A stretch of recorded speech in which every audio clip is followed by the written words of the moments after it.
everybody. Happy Thursday night. Thank you for joining me here. I have Den in the comments who is helping me moderate everything. So, along as we're talking about stories, if you have questions, comments you want to share, leave them in the YouTube comments. Den's going to make sure I see the ones I need to see. You can all support the channel by going to patreon.com/Hemant.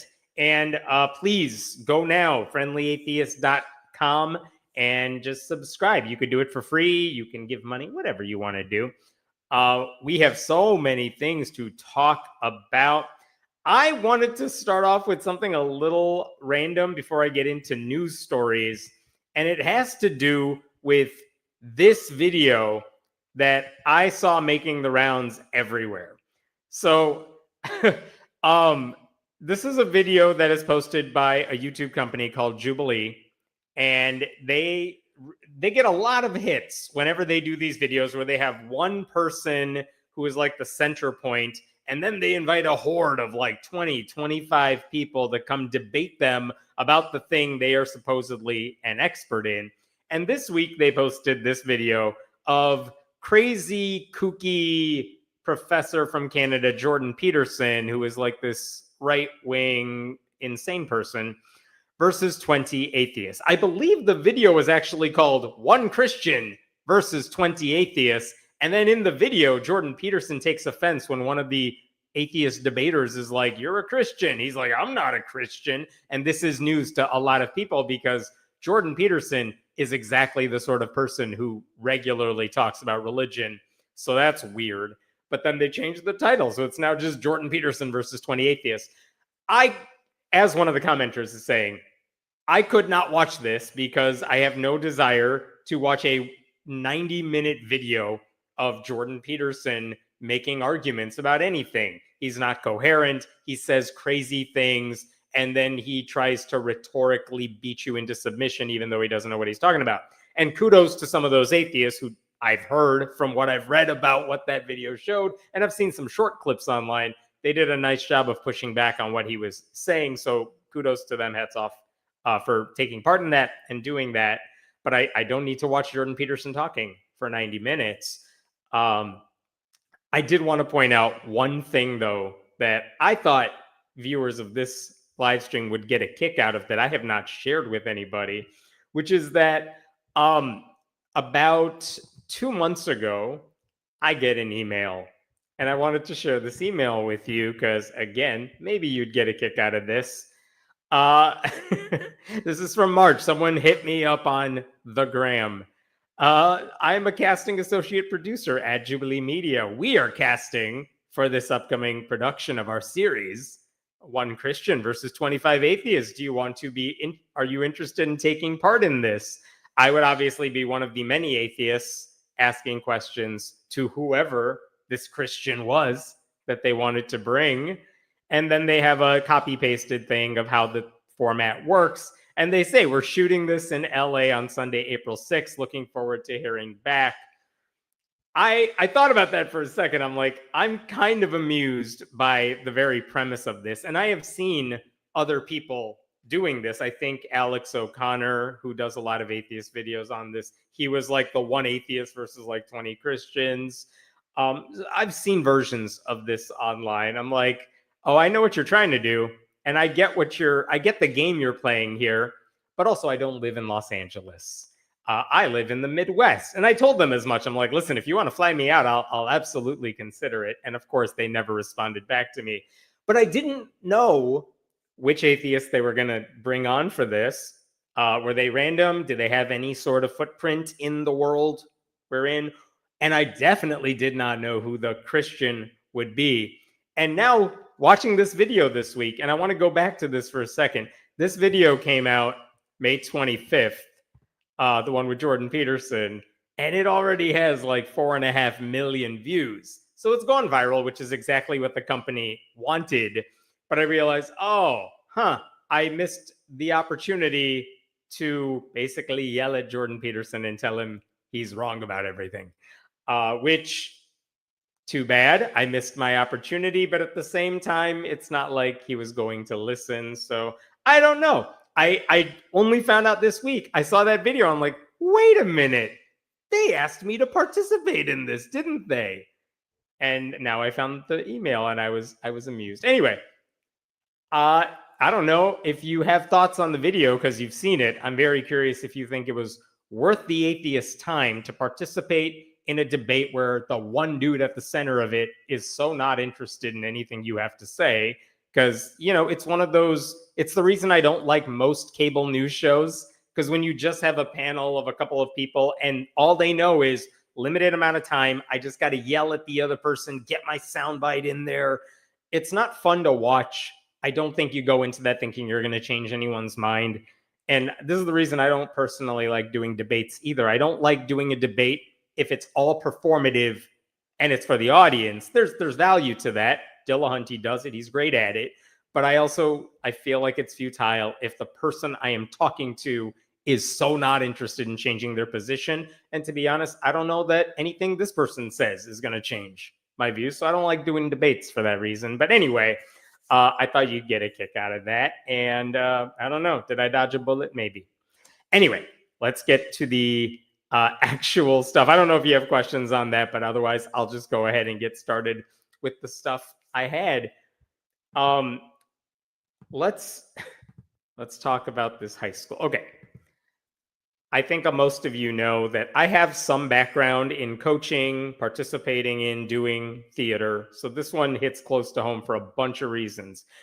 If you have not seen Arthur Miller's The Crucible, it's this play, came out in the 50s. It's one of those plays that a lot of high schools read and put on. It's ubiquitous. You know, everyone has some connection with some production of The Crucible, whether you were in it or you saw it or you read it, whatever. So in Georgia, in Fannin County, Georgia, the Fannin County High School was putting on this show as their spring play. It's like the big production. The people involved spend months getting this thing ready. And, you know, recently they were supposed to put on 2 productions of this show. And if you don't know anything about The Crucible, it is basically a story about the time of the Salem witch trials, but it's also an allegory to what was happening in real life at the time with McCarthyism. And it goes to show you what happens when people are falsely accused of something horrible. And like, it's really hard to defend against accusations when all you've got is like, I didn't do it and you can't prove it, but the stain of the allegation is on you for a really long time. Well, if you don't know this show and you haven't seen it, here's something else you should know. If you find the play, the very first scene opens up to a bedroom where someone is bedridden and sick, and a man is kind of watching over her, and that's the opening scene. And you find out in the play early on, like, this bedridden girl, she was doing some dancing with a bunch of other women outside at night. And people are like, that was a witch's coven, and they were doing something evil and demonic. And these girls are insisting, no, we're just doing our thing. It had nothing to do with witchcraft or anything like that. But the play opens up, and they refer to that dance, but the play opens up to that scene in the bedroom. Well, this is just a screenshot I found. This is kind of what some people do at the beginning. They open the show with the scene of young women dancing in the circle. And it's like, yeah, okay, I don't know what they're doing yet, but this is captivating for whatever reason. And we find out why this is a big deal as the show goes on. So the reason I bring that up is a couple of weeks ago, this school, Fannin County High School in Georgia, they put on a production of this, and it's supposed to go on for 2 nights. So Friday night, they perform it for night 1. It's fine, I'm sure. And then on Saturday morning, the school posts something on their Facebook page. And this is what district officials posted. And they said, hey, everyone, night 2 of the production has been canceled. We're not doing it anymore. And this is the reason they gave everyone as to why. Check this out. After Friday's performance of The Crucible, we received several complaints as to an unauthorized change in the script of the play. Upon investigation, we learned that the performance did not reflect the original script. These alterations were not approved by the licensing company or administration. And I won't read the rest of it. Basically, what they're saying is, we didn't realize this, but these students they did something in this show that is not in the script, and we're not allowed to do that. We bought the rights to perform this play, but part of the contract says you're not going to change anything significant. Like, you can't put on any play. You can't put on Guys and Dolls or Fiddler on the Roof, but change it in such a way that it totally changes the meaning of the work. You know what I mean? Do you all remember a couple of years ago, there was a church in Texas that put on an unauthorized version of Hamilton?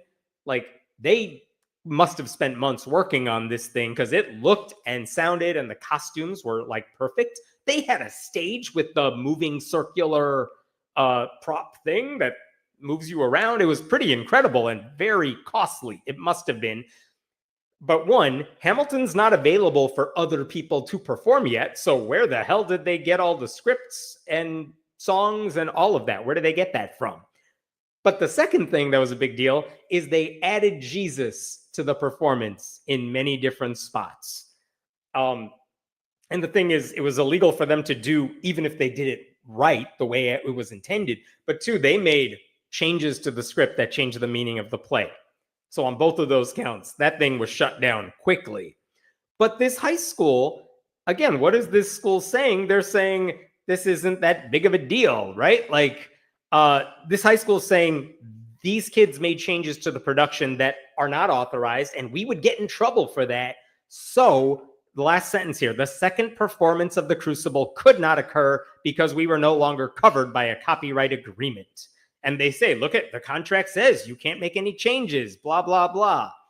And then just to ward off complaints of people saying you're trying to censor those kids, look at what they say at the very bottom here. The approved and purchased script is taught in English classes at the high school, but it's not required. Basically saying, yeah, look, we're not afraid of this play. We offer it in our English classes, but we're just saying this performance cannot go on. And what the hell were they talking about? Because again, the students involved in the production were like, we didn't make any big changes to the play. We're not talking about some kid went off script accidentally. They're saying, like, what did we change that was such a big deal? And none of these people had any idea. And it turns out the answer that the school was giving is that the opening scene in this high school production of the play was young girls dancing around in a circle, doing what some people would accuse them doing what some people would consider witchcraft. By the way, if you've seen movie versions of The Crucible, the movie's also open with that scene. And by the way, I did a brief search on YouTube because there are full performances, high school performances of The Crucible.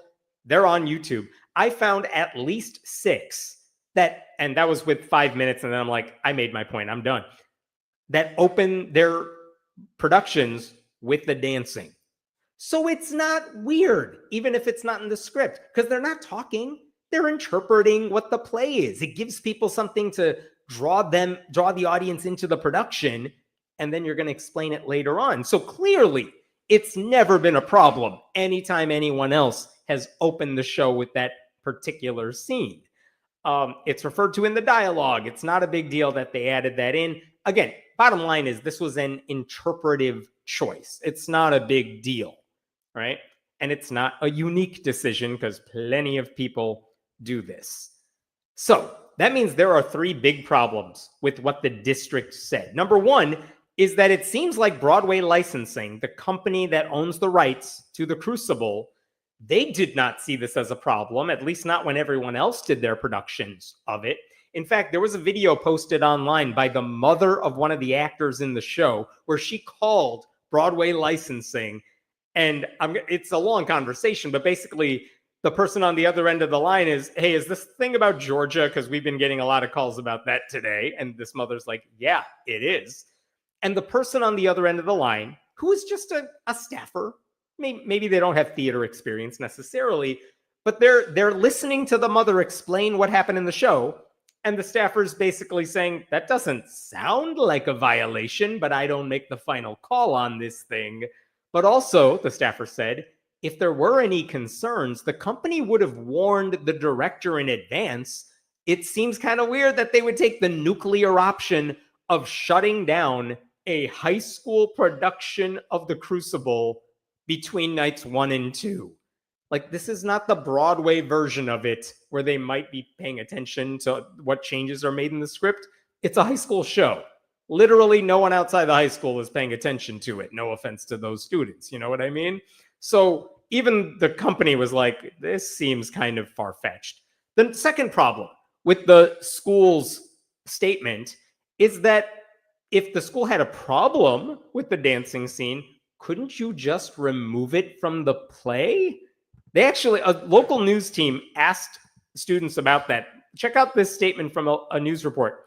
Here's what one drama student said. Since the scene being altered was the issue, we could have just removed it out of the play and continued on, and then it would be 2 hours and 58 minutes long instead of 3 hours. So even the student, very sarcastic, saying we could have removed the 2 minutes from the show if that's what you had a problem with, but the school did not even give students that option.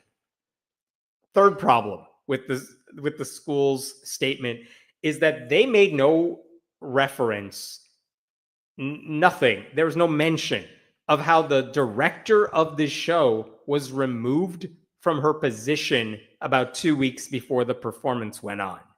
I found that out through different news outlets. Basically, one reporter said, let me see if I could find this here. This is how one reporter put it.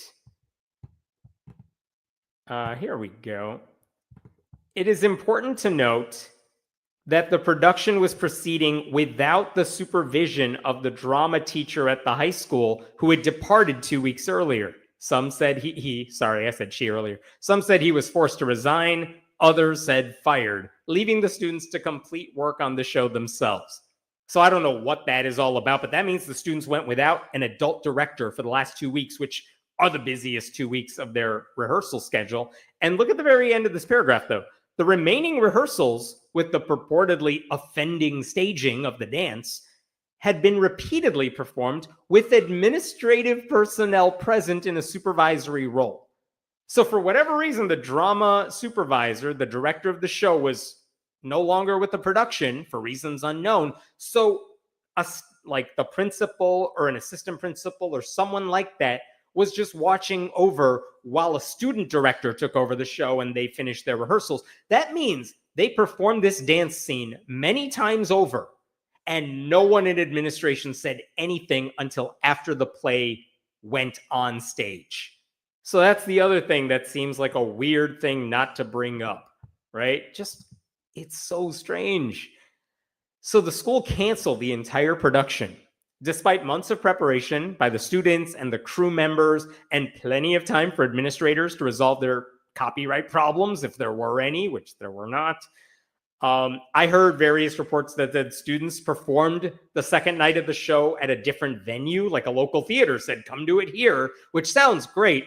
But actually, the copyright agreement they signed said you can perform 2 performances of the show at your high school, not anywhere else. So they did not perform the Crucible at another place. I believe they did perform some other things, maybe monologues they had prepared for a different thing. They performed on night 2. They just didn't do the show they practiced. Because theater kids are nothing if not adaptable. But then it leaves the question of why is the school shutting this whole thing down? Right? And this is where the local news was trying to figure out what the hell was actually going on here. And so this is what one news outlet put.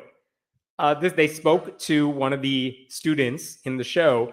Originally, we were told that somebody made a complaint about the show that it was demonic and disgusting. So some parent just whined about it, so they shut it all down. That's messed up. Here's that another reporter, Abigail Ridings, the senior who was president of the drama club and was directing the production because the adult stepped away for reasons unknown, told a similar story. I walked into my mom's bedroom Saturday morning, the night after our first show, and she told me that the show had been canceled, that she just got off the phone with my principal. He said that certain people had to repent after watching the show as a joke, and that it was canceled due to parent complaints. That doesn't sound like a joke, apparently. Asked about the specific nature of the complaints, as explained to her mother, she elaborated, saying the play was too evil and disgusting and things like that. What the hell are we talking about? And why do these random parents have veto power over a high school production of anything, really? There was also another video posted by the guy who played the lead male role in the play, just a senior, basically saying this is all really absurd. Um, and this was his last show as a senior. He wanted to go out with a bang, and he missed his opportunity to do that because he didn't get to do this role the way he had hoped it would go. And that he was also speaking for some of his classmates, just very well-spoken theater kids. Every time I saw one of those students quoted or a video they made about this situation, all of them just wildly mature and clearly more mature than the adults who were trying to shut this all down. By the way, that senior guy, the lead in the production, he was also one of the leads in the school's production of Hadestown, the musical, which they did last August. That's a show literally about hell, but no one complained about that one, surprisingly. Like, the opening song is about the road to hell. I don't get it. Howard Sherman is a guy who writes about the arts, but I love the way he summed this up in a report about this. This is what he said at the very top here. So it seems that the play about witch hunts, about the persecution of people out of hysteria, despite being an acknowledged American classic widely taught in high school classrooms and performed frequently on high school stages, had provoked the same moral persecution it portrayed as unjust. Yeah, like the result is that the people who need to see this play the most, which is like conservatives in a very Republican area, they are continuing to spread the very ideas Arthur Miller was trying to warn people against. And the students who spent months preparing this show have now been taught a very valuable lesson by the adults who are supposed to look out for their best interests, which is that if you dare to challenge anyone's thinking, the adults will do everything in their power to shut you up. Like, it's the worst possible message a high school student should be taught on their way out the door. It's ironic, especially because Fannin County High School, if you look up their school online, they're the home of the rebels. Their mascot is the rebel.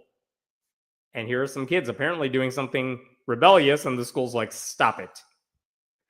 I guess the beautiful thing is that the students showed just how much better they are at dissecting the nuance of all this than the people who are paid to educate them.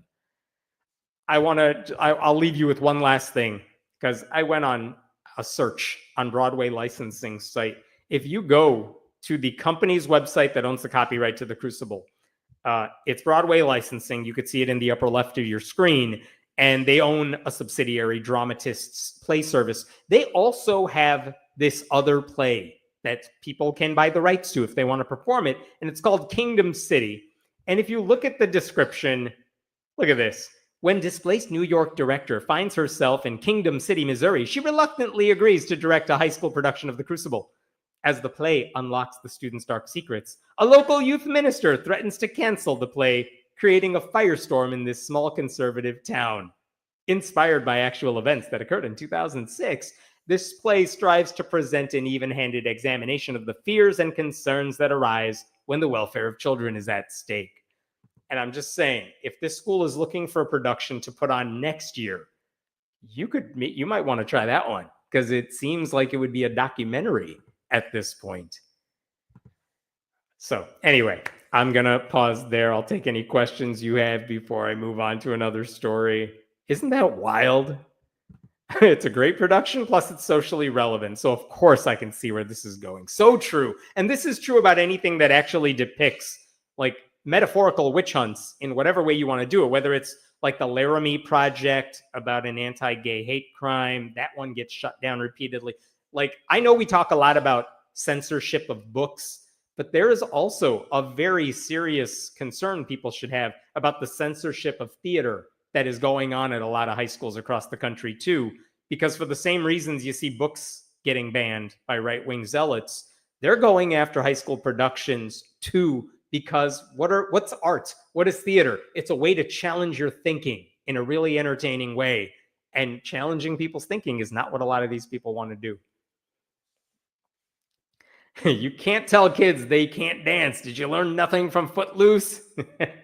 Another play they could put on if they wanted to do like a theatrical version of that.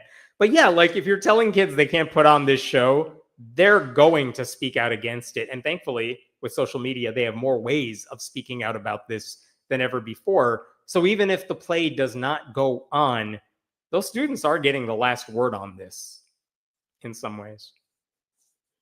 Guess what? Public school administrators can be conservative fundies. I work support in the public school system in Michigan. It's completely true. Yeah, not all administrators are like the heroes we ought to be applauding. Sometimes you often hear about right-wing zealots running for the school board so they could shut things down and have all the power they want. But sometimes those same people are in those positions of power as a staffer, and they can do things like this as well. Wasn't the Crucible or Arthur Miller funded by WPA arts grants? Oh, that's interesting. I do not know if that's true. I'm not saying you're wrong. I don't know the answer to that, but it would be interesting if this was a government funded, if he got a grant, if Arthur Miller got a grant by the government to end up writing this play about government persecution for dumb reasons. All right, I'm going to move on to a different story here. Let me pull this up. Ooh, we got lots of video coming up for this one. Give me 1 second.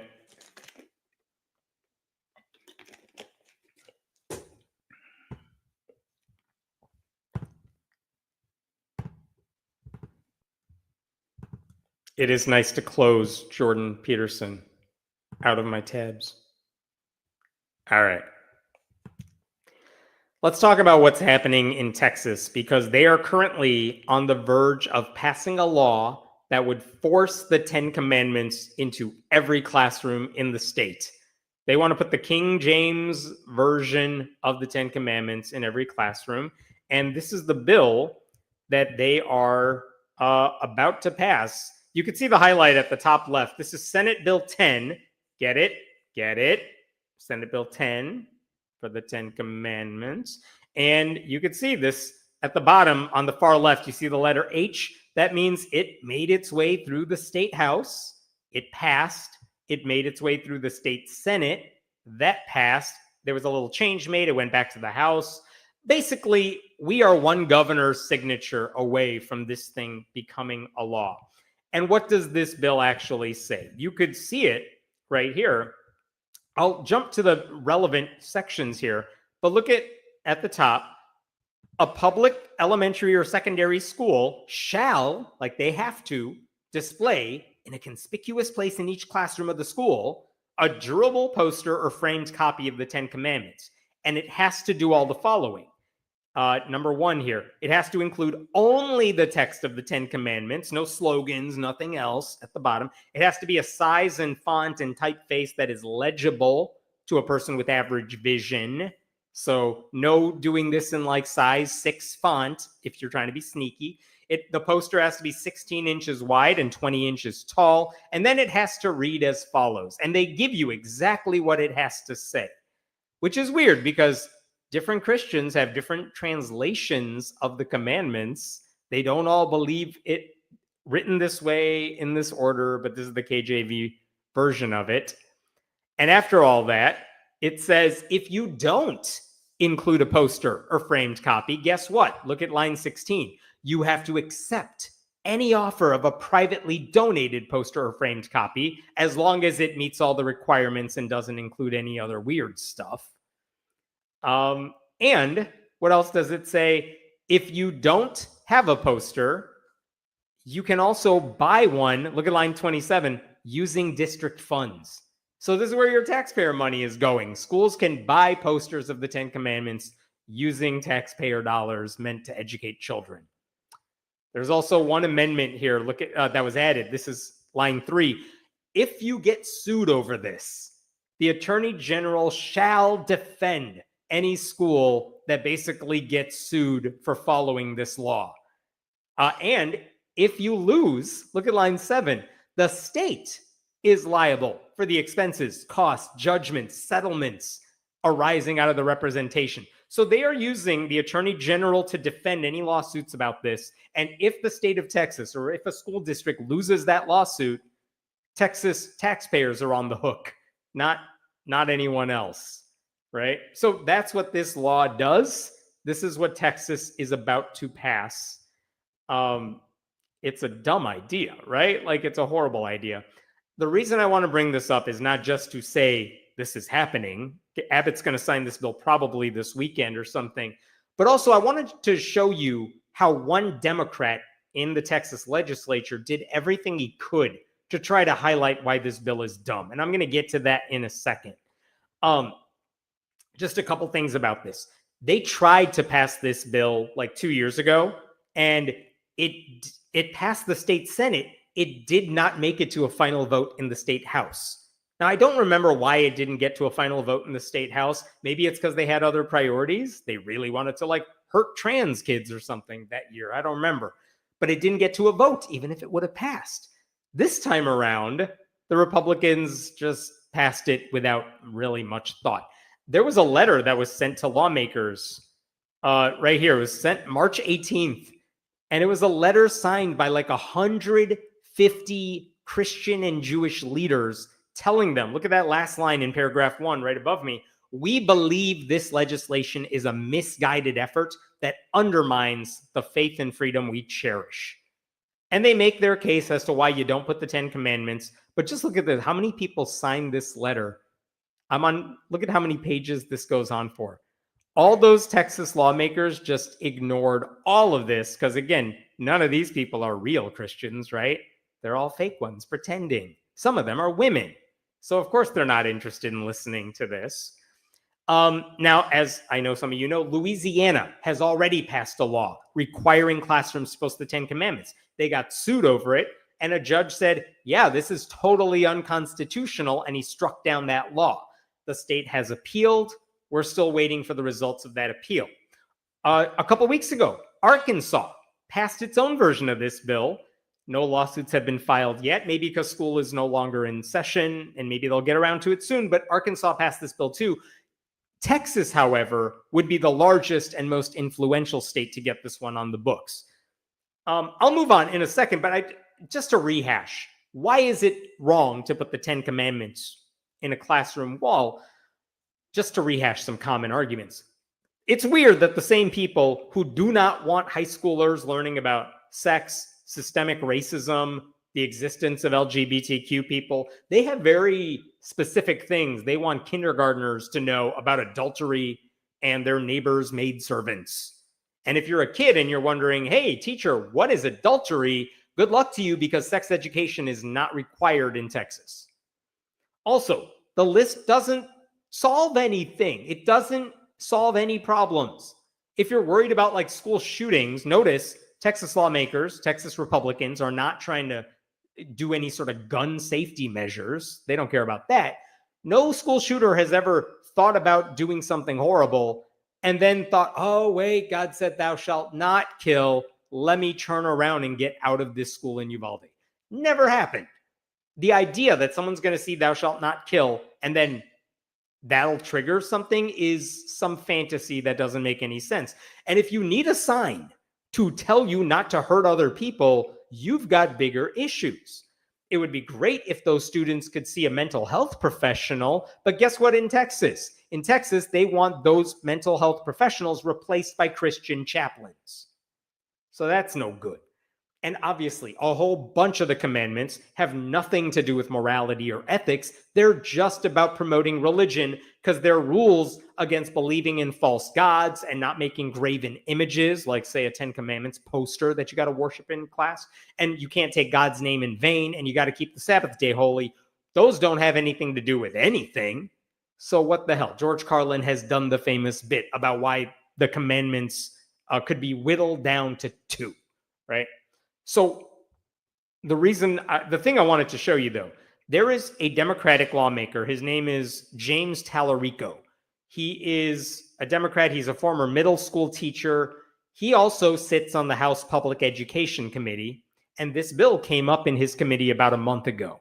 And he got to ask questions of the sponsor of the bill, a Republican representative named Candy Noble. And he did this 2 years ago as well. I'm not going to play everything from 2 years ago. You can look that up online. It's glorious. But he had 25 minutes of back and forth with this Republican. I'm going to play you a video that tries to whittle it down to about 3 to 4 minutes. So it's a lot of splicing here. I'm not taking it out of context, but I want to show you a bunch of their exchanges. All of this, by the way, took place at 4 a.m. That's when they scheduled this hearing, when the fewest people could be around to listen to it. So again, this is a series of things between James Tallarico and the bill's sponsor, Candy Noble. Is there a separation of church and state in this country? That's an interesting question that has been debated a great deal. But what do you think the Constitution is foundational to our country? I do.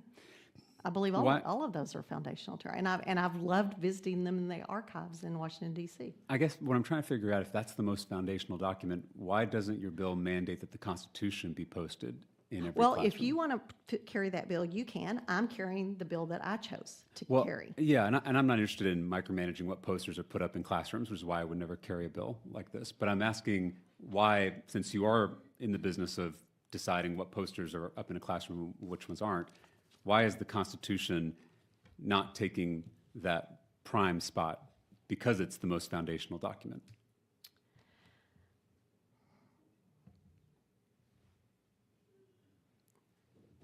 I'm so tired. I'm just. That's okay. I know. Brain fog, let me move on. Let me move on. I'll move on. Trying to. Yes, I understand. Yeah. How do you think it makes a Hindu student feel to have a poster in every classroom that says, "Thou shalt not worship any god before me"? I don't know. I haven't asked one. Have you? I have haven't. Actually, and actually. But again, they're here. And they're Americans. I assume they're Americans now. And I think that they would find it interesting to see what was important and foundational to our forefathers that made this nation a place that they wanted to come and live and raise a family and be part of it. And I really think that you're taking offense that someone wouldn't take from a historical perspective. Well, again, we established that our founding fathers wanted a separation of church and state. But, I did not establish that. I absolutely did not establish historical that. Historical fact established that. I disagree with that.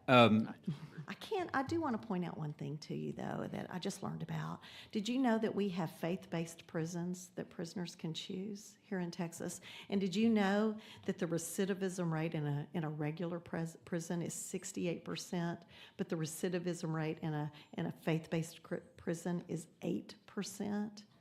So based on that analogy, this is a faith-based proposal for schools? No, not at all. I just wanted to explain. I think Representative Noble, the same thing we saw with Representative Bryant's questioning, is that there's a switching back and forth of saying this is historical, and then but then through your comments, the religion comes through, right? When you're talking, I do want to close out what I was saying, which is that I hear from young people, Gen Z, my fellow millennials, all the time who really do long for genuine faith communities, but they see modern religion as performative. They see religious leaders who are all about power, all about being better than others. And my worry is that by leveraging our power as legislators to elevate one religion over the rest, especially in front of our children, that's the kind of stuff that gives religion a bad name. And in this country, it's what gives Christianity a bad name. But I think for those whose goal is, with this bill, to create a new generation of Christians, I think it will actually have the opposite effect. And I worry that these kinds of bills will actually create a new generation of atheists who think our religion is more about power than love. And that's my primary concern with this bill. I mean, not bad for a Christian politician in the dead of night who is defending church-state separation against a colleague who, along with her entire Republican Party, firmly denies the historical record. Just to recap some of the stuff she pointed out there, he asked if there was separation of church and state in this country, and she's like, that's an interesting question. Like, no, it's not up for debate. It's the First Amendment. He asked if the Constitution was foundational to the country, and how come you don't want that one up in the classrooms? And she's like, but that's not what my bill is about. You can do that. And he's like, I don't want to micromanage classrooms like you do. What the hell? He asked her, why is the Constitution, if that's so important, not something you want in classrooms? And then she just paused for a long time before saying she's tired. She's in a brain fog. That has nothing to do with it being 4 a.m. That's just her brain not working. The racist part, oh my God, he said, how would this make a Hindu student feel? She's like, I don't know, I don't talk to brown people. And then he says, well, I've talked to them. And she said, and I'm quoting here, well, they're here and they're American. I assume they're Americans now. What the hell? Because you know she's talking about people like me. And this idea that, like, well, you know, those tribal people, they don't understand American values. Like we all get to shoot each other in America or something like that. She also mentioned faith-based prisons. And she basically said there are faith-based prisons in Texas where when you leave those prisons, the recidivism rate, you're not going to come back to jail because you're a good person now. You don't break the law. And it's higher. The recidivism rate is lower from those faith-based prisons than they are in secular prisons. So maybe religion is good. And Tallarico made the point, like, so you're saying religion is good. Is that why you want the 10 Commandments in the classroom? Because you're trying to foist your religion on kids? And she's like, no. Interesting thing about that. I was trying to figure out what the hell she is talking about. And someone sent me this. I don't know if this is specifically what she's referring to, but there is or was a program in Texas. But look at this paragraph here. As of 2004, the only offenders that can participate in this program, this Christian program, are people who are already expected to be released. They have to volunteer from the program. They must be classified at the minimum security custody level. They have to speak English, be within 3 years of release, have a good behavior records, no sex offenders allowed. All of that's fine. Let's assume for a second this program is legal because I don't know anything else about it. What that is telling you is the only people allowed to participate in this faith-based program are prisoners who have a really good track record and like haven't done anything bad, relatively speaking. And we assume they're going to be good. And this program helps them, I don't know, reacclimate to society or something. Yeah, of course, their recidivism rate is going to be relatively low compared to the general prison population. That's not because Christianity is good. It's because you're only picking people who already meet a certain set of expectations. So she's just misusing statistics there, is my point. And then at the very end, Tallarico pointed out that, you know, when as legislators, if we're elevating one religion over the other, over all the others, especially in front of children, it gives our religion a bad name. And he doesn't like that because he's Christian. And he said, if you pass this and people see the 10 Commandments in school, it'll have the opposite effect. They're going to turn atheist because they won't like our religion, which I don't see the problem with that. But I get why he would be disturbed by that. But anyway, good for him. He was polite. He was respectful. But he was firm, and he did have a point of view. He didn't go there with an axe to grind. He just wanted to point out how bad this bill was in doing exactly what the lawmakers who supported it wanted it to do. And he highlighted all the ways this was promoting religion over non-religion, and Christianity over non-Christianity, and conservative Christianity over more progressive forms of Christianity. And no matter how much Noble insisted this had nothing to do with religion, her comments said otherwise. By the way, hate group leader Tony Perkins of the Family Research Council, he interviewed the Texas Lieutenant Governor Dan Patrick this week and asked him about this bill. You know what Dan Patrick said? In every classroom in Texas, they are going to see the 10 Commandments and they are going to know God. Like, these people are saying the quiet part out loud. This is all about shoving Christianity, their brand of Christianity, down students' throats. They're not going to learn anything about the founding fathers or America's legal history because no one gives a shit about that. They're going to learn about conservative Christianity, right? And they're not even going to do that because you don't learn about Christianity by staring at the 10 Commandments. Anyway, back to Tallarico. Last Saturday, this bill, it's out of committee now. They were going to debate it in the state house. And just before it came up for a vote in the state house, Candy Noble was back on the floor basically saying, hey, everybody, vote for my bill. And guess who was in line to ask her questions at that point? It was James Tallarico once again. And the very first question he wanted to ask her stumped her. Let me play that for you. This is just glorious. What is the fourth commandment? Are you referring to my to the way it's written in the bill? Yes. Okay, right.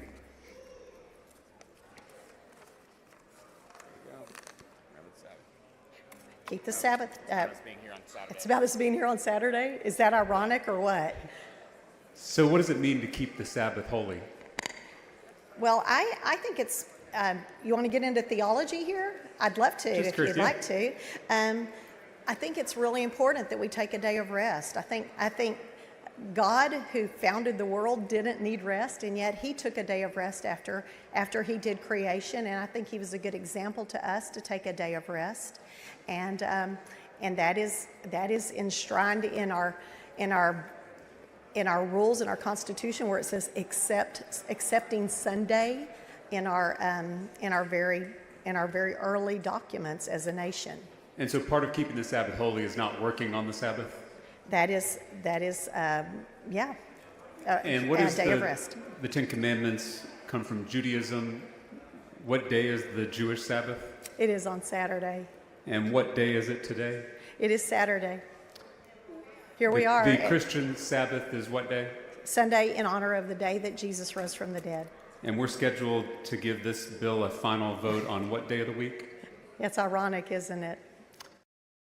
It's not ironic. It's just hypocritical, and she's full of shit. And no, she didn't know what the fourth commandment was. She had to tell little mustache boy behind her, hey, help me out here. He's the one that whispered it in her ear because she didn't know. Again, Republicans do not give a shit about obeying the commandments. They just want to shove Christianity down everyone else's throat. And that point was made. I'm going to show you one more clip. He made that point a second later. And I just want you to keep this in mind. If you followed anything about Texas politics in recent years, like the Attorney General of Texas, Ken Paxton, is maybe the most hated dude in the state. Even a lot of Republicans hate the guy. He's done so many crooked things. Republicans tried to impeach him, but they didn't have quite every Republican on board. And as the saying goes, if you come for the king, you best not miss. They missed. And so Ken Paxton's still in power. He's actually considering running for the Senate right now in 2026. And if he does that, it's like, you know what? If you're a Democrat, that's not a horrible idea because people hate that guy more than Ted Cruz. If you run a Democrat who's decent, you have a chance of beating Ken Paxton. But Ken Paxton is a liar. He is corrupt. He is an alleged adulterer. And all of this has come out into the public record. So I want you to see what Tallarico said one more time when he's questioning Candy Noble about all this. The ninth commandment is thou shalt not bear false witness. Are you aware of any legislators who have lied about anything? That is, there might be one coming up in a minute if you keep talking. We'll see. The seventh commandment is thou shalt not commit adultery. Yes.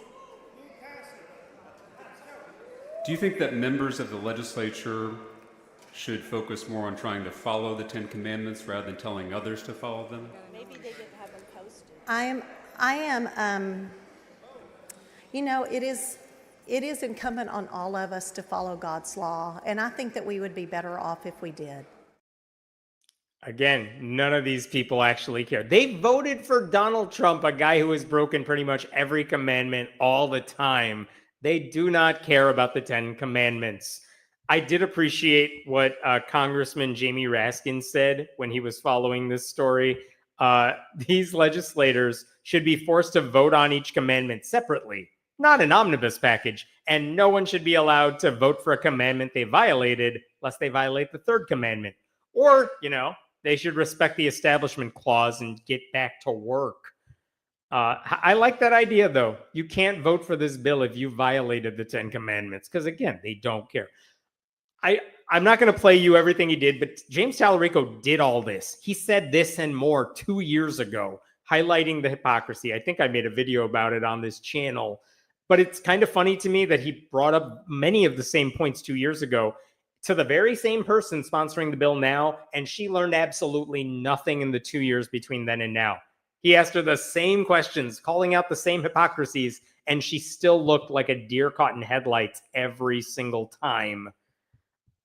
Anyway, as much as I appreciate everything Tallarico did, and I say that because he is a Christian who is working to protect church-state separation, he could not stop this bill on his own.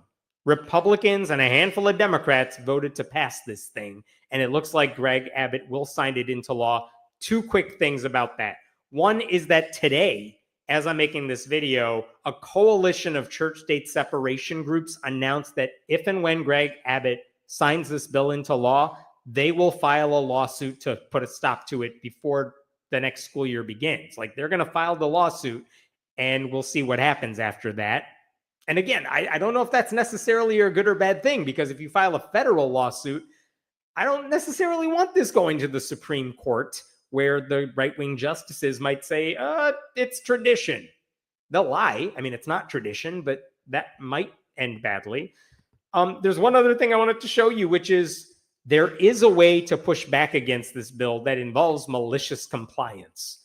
Because if this bill passes, with the language I already showed you at the beginning of this segment, it turns out there is an activist named Chaz Stevens who's nothing if not a king of malicious compliance. And this is a website he set up, Bite Me, Greg Abbott, because Chaz Stevens is sending Texas schools 25,000 satirical 10 Commandments. And basically, this is an example of a poster he made that he's willing to sell to anyone who wants to submit it to their local school districts. It is exactly the text that they have in the bill. It is visible if you make a poster big enough. He's just highlighting a handful of words that could be fun for students to see. That's one example of what he could do. There's another example of something he's done as well, which is this poster. Because the bill did not say the 10 Commandments have to be written in English. This one's in Arabic, which again, why would that be a problem? It wouldn't be, but if you're a racist Republican, you might not like this. And the thing is, what did that bill say at the very beginning? At the beginning of this segment, what did that bill say? It said, if your school gets a donation of these bills that meet all the rules, you have to accept it. Now, does that mean they have to put it up in the classrooms? No, they could accept the posters and then maybe print out a different copy that is less controversial. But also, if you're a teacher who's like, I don't like Greg Abbott, I don't like what this bill is doing, but I do have to follow the law. Chaz has a lot of posters he's willing to sell to anyone who wants to send them to their school districts if this passes.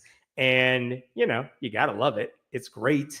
They meet all the requirements, and Texas lawmakers are not smart enough to think about how people would manipulate their rules, right? So anyway, that could be fun, but it shouldn't come to that. They shouldn't be passing this in at all, but this is what they do in Texas because they don't care about actually helping people. All right, what questions we got here before I move on to a different story altogether? Oh, the irony of having political leaders that violate all 10 of the commandments, not to name anyone in particular. That's the thing. Republicans will vote for people who break the 10 Commandments. And not even like we've all taken the Lord's name in vain. Like the ones who have done actual heinous shit. And they're like, that guy should be our king. Again, hypocrisy is their only political agenda at this point. Drew from Genetically Modified Skeptic did a great video covering how hard he had to work to make public comment on this. I think I saw that video. Drew McCoy, go subscribe to his channel at Genetically Modified Skeptic. But he tried to speak out against this, and it was really hard for him to just get on that list and do it all. It took a lot out of him. They held off on the hearing until most of the atheists who came to speak had to leave. Like I said, that first video of the subcommittee, they had that hearing at 4 a.m. Not a lot of people were around for it. Thanks for sharing that, Joe. Do they know Thomas Jefferson lived and wrote some shit on this topic historically? You know what? I didn't play this for you, but in that first segment with Tallarico and Noble, she brought up Thomas Jefferson, and he's like, Thomas Jefferson, you mean the guy who was a deist and did not believe in the miracles of Jesus? That's the guy you want the kids to be like? And she's like, I don't know what you're talking about, because of course she doesn't. Fundy voice. She so has that Christian fundy voice, that condescending, slightly higher pitched than usual. Yeah, Go Google Fundy Voice if you don't know what we're talking about. But, when she says about how it's incumbent on all of us to follow God's law, yeah, it says what the goal is. They want you to follow their brand of Christianity.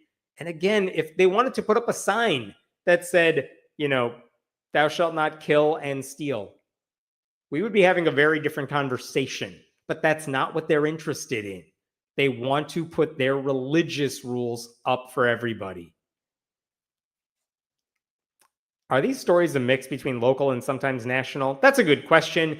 I usually stick to national stories, but every now and then, if there's a church-state issue that is happening locally, but I think touches on themes that I personally find interesting because they tap into something that is also happening at the national level, I like covering those stories as well. I got another one or two of those that are very local, but I think they are part of a larger story. So I don't know. They're all over the place. They're all about religion and politics usually, right? That's why I don't care about what Jordan Peterson said, but I'm very interested in what the Republican Party is doing to legislate their Christianity. That to me is a bigger issue. ICE arrested a full legalized citizen today, according to the Miami Herald. This does not surprise me. I don't know specifically what you're referring to, but yeah, ICE is not in a good place right now. Not that they ever were, but they're getting a lot of money to just harass brown people. And you have to wonder, assuming that happened in Florida, in Miami, at what point do the groups in Florida realize, oh, right, Republicans don't actually care about our communities because they're going to be destroying the local economy, the construction workers, the farm workers there. They're ruining entire industries there. But these people keep voting for Republicans. Baby Fundy Voice. That's what it was called, not Christian Fundy Voice. All right, I'm going to jump to the next story. Give me 1 second. This is one I don't think you've seen very many places, but I find this to be kind of scary and interesting. Okay. The U.S. Department of Justice, currently run by Pam Bondi, they just filed a federal lawsuit against a very tiny town in the state of Idaho, which said they did not want a Christian hate church setting up shop in a particular part of their town. Now, they didn't say that, but that's the end result of it. And now the Justice Department is saying, how dare you not allow this hate church to set up shop there? Because the church crowd says this is religious persecution, and the town's leaders say this has nothing to do with your religion. And this is where I wanted to get into it. The reason this is even controversial at all is because we are talking about a church run by this guy over here. And if you're not familiar with him, that is Doug Wilson. He runs Christ Church, which is based out of Moscow, Idaho. And it's one of those churches where they kind of took over a small town and it's a big town, relatively speaking, in Idaho, but they started taking over that town. So if you see Moscow, Idaho in the news, Doug Wilson is in the news. You know what I mean? And I think at the time he started, it was like 900 members of the church in a town of about 25,000 people. Like, it's not a majority of the town by any means, but it's not insignificant. And that was years ago. They've only grown since then. Anyway, Doug Wilson, who is Doug Wilson? What sort of weird stuff does he believe? Well, you should know that Pete Hegseth of leaked Signal Chat fame, he's the defense secretary. He's a member of one of Doug Wilson's affiliate churches, so that's not great. During the pandemic, Doug Wilson's church held massive indoor maskless church services for over 1,000 people in July of 2020. So when you are not supposed to go out, certainly not mingle with crowds, this guy was hosting giant, massive, maskless church services well before vaccines were available. Members of his church staged a protest that year outside City Hall in opposition to sensible COVID restrictions. This is a place where a church staffer once tweeted this. This is before the 2020 election. Brothers, a friendly reminder for elections. Make sure your wife votes exactly as you do. Because, of course, men control their wives.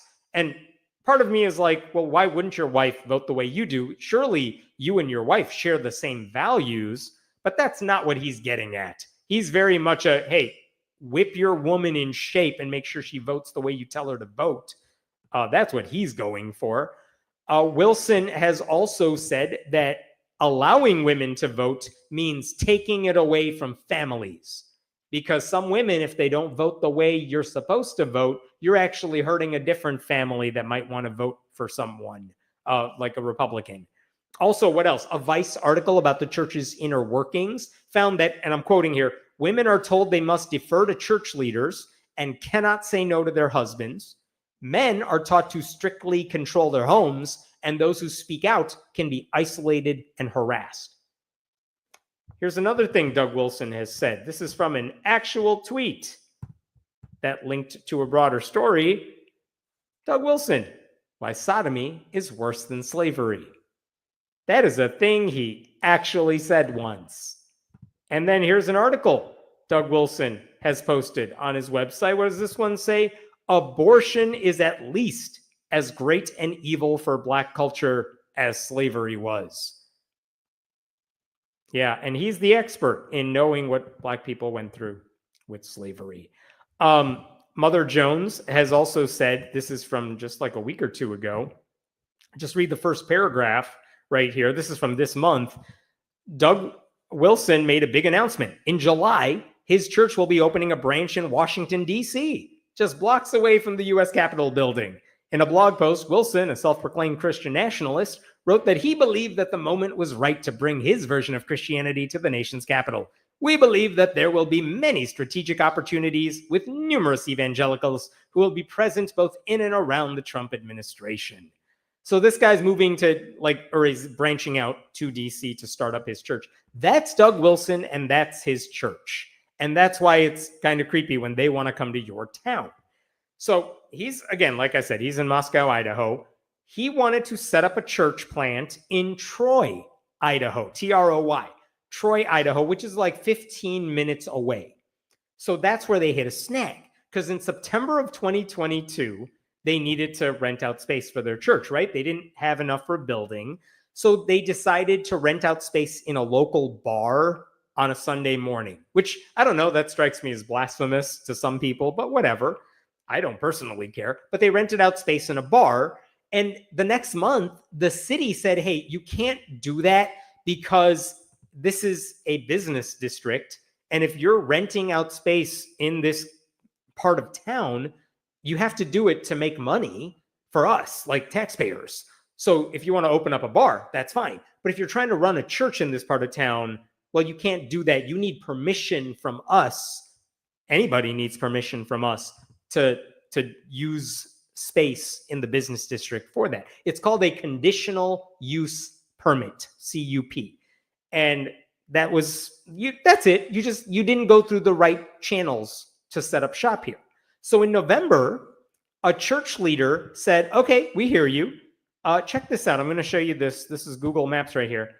They decided this is the business district part of town. It's a small town, a handful of shops over there on your left, kind of not jam-packed place on the right. But look at this place right here, Ye Old Bank. It used to be a bank. It's no longer being used as a bank. So Christ Church decided to rent out that building and set up shop there. They said that has enough space for an office and a makeshift church. And the way the lease was set up, they could use it part of the week and then coordinate with the landlord so other people could use it the rest of the week, whatever. But again, this is in the business district, so they still need a CUP. You still need that conditional use permit. And in order to grant a conditional use permit, the city had to have a public meeting to vote on it. And that means it's public, right? People can show up. And it turns out people did show up in person to oppose this move. A lot of them said they don't want a divisive group moving into their town. I think of the 19 people who spoke at this meeting in January 2023, 17 opposed the permit. A couple of them said it's because of the hate group vibe of this group, this religion. But the town's attorney said only a couple people mentioned religion. Most of them mentioned that they opposed this for reasons that had nothing to do with religion. if they want to, here's the big thing you got to understand about this community. They are trying to build up a very small town. How do you build up a small town? How do you encourage people to move to your community so you can get property taxes and you can get them spending money in your community? Well, you need to give them places to shop and eat and play. And so this business district, it's like a 2-block stretch of a place that's literally called Main Street. They want businesses to move in there, and not like hotels, because, hear me out, they don't have like a giant parking lot in that area. So if there's a hotel there, you would have to park on the street, and that means other people could not park on the street and go shopping in that area. They want like grocery stores where you're in and out and spending money. That's what the business district ought to be. And so a lot of people said, we don't want this church moving in to this area because this is our business district. We want money-making places coming to this part of town. Has nothing to do with their faith. And for that reason, there were a lot of people who wrote in to why they objected to all this. But after taking everything into consideration, in March of 2023, the city council said, we are denying you the permit. And they said, the reason we're denying you the permit has nothing to do with religion. It's because you did not enhance the commercial district. Basically, you're not making money for this part of town, and we need this part of town to make us some money. They said, if you want to use the church as office space or for other reasons, you could do that. They also said giving the church the permit would create a problem in the community, because think about the parking and the traffic, right? If you have church service and all these people are coming to your church, they are then going to take up the street parking, which means other people cannot come to that area to go shopping. And what happens if the church wants to meet more than once a week, which is the case for this church? Now you're shutting out like Wednesday nights or something, and no one can make use of the other businesses. So this was not about faith. This is about how you use that space. Here's another problem. The city, Idaho law says you cannot sell alcohol within 300 feet of a church. So what happens if you put a church smack dab in the middle of the business district in your town? All of a sudden, you're no longer able to open up a restaurant. Maybe a restaurant wants to come in to your community, but if they wanted to sell alcohol to you, they couldn't do it. And if a bar wants to move in, they could not do it. So that's another reason that there was a problem with this. Now, the law also says you can't have it within 300 feet of a school, and there used to be a school in that area, but there wasn't one anymore anyway. And they did mention there was public opposition to the church, but that's not the sole reason they denied the permit. So anyway, I hope all of this makes sense. They're not denying this church because of Doug Wilson. They're not denying it because of what these people believe. They're denying it because this is the part of town they are trying to build up. In fact, the city's attorney, his name is Todd Richardson, he posted this message later on in 2023, basically talking about the denial. He said, the application sought the conditional use permit to allow the building to be rented to a religious organization. The city followed the law when we denied the CUP, blah, blah, blah. This goes on for a while. But look at what he says. This is all about a C1 business district. The whole business district, this is in italics at the top now, it's intended to preserve and enhance the downtown business sector along a turn-of-the-century theme. Basically, they want to create a place you can walk and go shopping and spend your money. And in order to preserve this area of town, to build it up, so we have a core downtown area so that people might want to live nearby. And that's a good thing for the city. They basically have the right to set up these rules that way. And he said, look, someone's complaining about us to the Department of Justice. This is under Joe Biden, complaining that the city violated the rights of their church by denying the permit. But again, this guy's saying we didn't do anything against their religious views. Despite the city acting properly and denying the claims made against it, the Department of Justice says it wants to proceed with an investigation. We are cooperating with the DOJ. What else does it say? We do not know and cannot estimate when the investigation will conclude. It may take several months. And look at this part. During the period of the investigation, and depending on what's learned through the investigation, perhaps into the future, the city is not going to take any legal action against Christ Church for violating our zoning policy. And what he was saying there is, if your church wants to meet in that old post office, we're not going to kick you out of there anytime soon. We'll let the investigation run its course, and we'll decide what to do after that. And we will continue working with the Department of Justice and their attorneys to try to resolve this in a way everyone feels is fair. So that's what he posted at the time. This is October of 2023. So that investigation under the Trump administration was still ongoing. Like, there were no updates to it. But last month, the city was told, hey, now you're under investigation by the Trump administration for violating the law. And this is where the local townspeople stepped in, the local town leader stepped in. They passed this right here. This is a temporary ordinance that kind of cleans up their rules in a way that I guess they kind of had loose rules about how to run this city, which is not surprising. It's a small city. They don't have a gazillion lawyers floating around there. But they said, look, we are making some new rules specifically about how you can use these conditional use permits. And what they're saying is there's certain things that are not going to be allowed at all in the business district. Specifically, like an aquarium, no. Auditorium, civic organization, library, museum, or planetarium. None of these places are allowed to set up shop in the business district. Why? Because even if you had a library, that's not making money for the community. A museum might with admission fee, but now you need parking, and we don't have parking in that part of town, so no museums. No one can use this space except for retail shops. And look at what they say near the bottom here. You can't have a theater. You can't have a movie theater here. You can't have a church or religious facility. Can't have a clinic. Can't have a dance hall, etc. So basically, everything is the same. You got to be a retail shop or else no. That's the new rule for city permits moving forward. They thought this would fix the problem of the church saying, how dare you treat us this way because we're religious, right? And so they thought, okay, well, let's patch up our laws to make it make sense. And guess what happens now? Last week, the Department of Justice announced this. This is, again, U.S. District Attorney's Office, District of Idaho. Justice Department files religious liberty lawsuit against Troy, Idaho, for discriminating against a small Christian church. And check this out. There is a law called the Religious Land Use and Institutionalized Persons Act, and it basically says, you know how Christian bakers say, I don't have to make a cake for trans people that violates my creative religious freedom. And they're using a law called the Religious Freedom Restoration Act.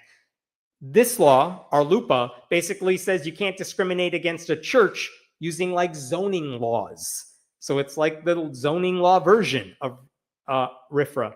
But they say here, this is Harmeet Dillon, who is another right-wing kook. Our LUPA unequivocally forbids local governments from deciding zoning matters based on their dislike of certain religious groups, which has nothing to do with any of this. The Department of Justice will not hesitate to file suit against jurisdictions that discriminate on the basis of applicants' religious beliefs. Again, has nothing to do with this. The lawsuit alleges that the city's denial of the conditional use permit imposed a substantial burden on Christ Church, and it was based on the community's discriminatory animus against the church. It also said the city's zoning code treats religious assembly use worse than non-religious assembly use. And again, this is why the city passed that temporary ordinance that said we're treating everybody the same. So anyway, the government's going after this town, and they're saying you're discriminating against this poor, small Christian hate group that calls itself a church.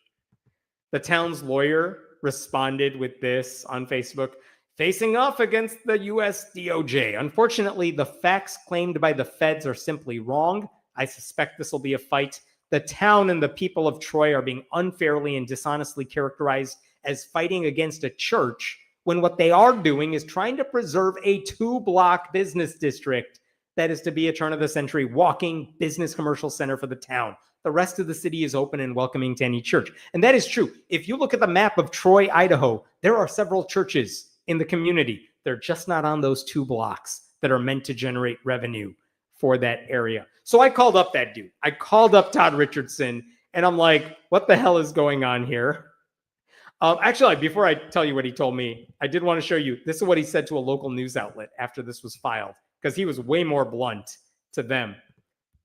The permit was not denied because they were any particular church, but because of the demand they put on our scarce city resources. The church meets multiple times a week on a street that has no off-street parking. They fill up the downtown parking and they flood the residential area. We have worked for 2 years with the DOJ trying to negotiate an agreement. We learned more about the DOJ's position when they filed that complaint than when we did in the 2 years prior, when they were talking to each other. When I called him up, I'm like, so what happened in those conversations? He said, I would ask them, what is it that you need our community to do so that you feel everything is fair? And they wouldn't answer the question. I believe that was true under the Biden administration, and it carried over with the Trump people. But they wouldn't answer it. It wasn't until they filed the lawsuit that they laid out their case for why they think this is illegal.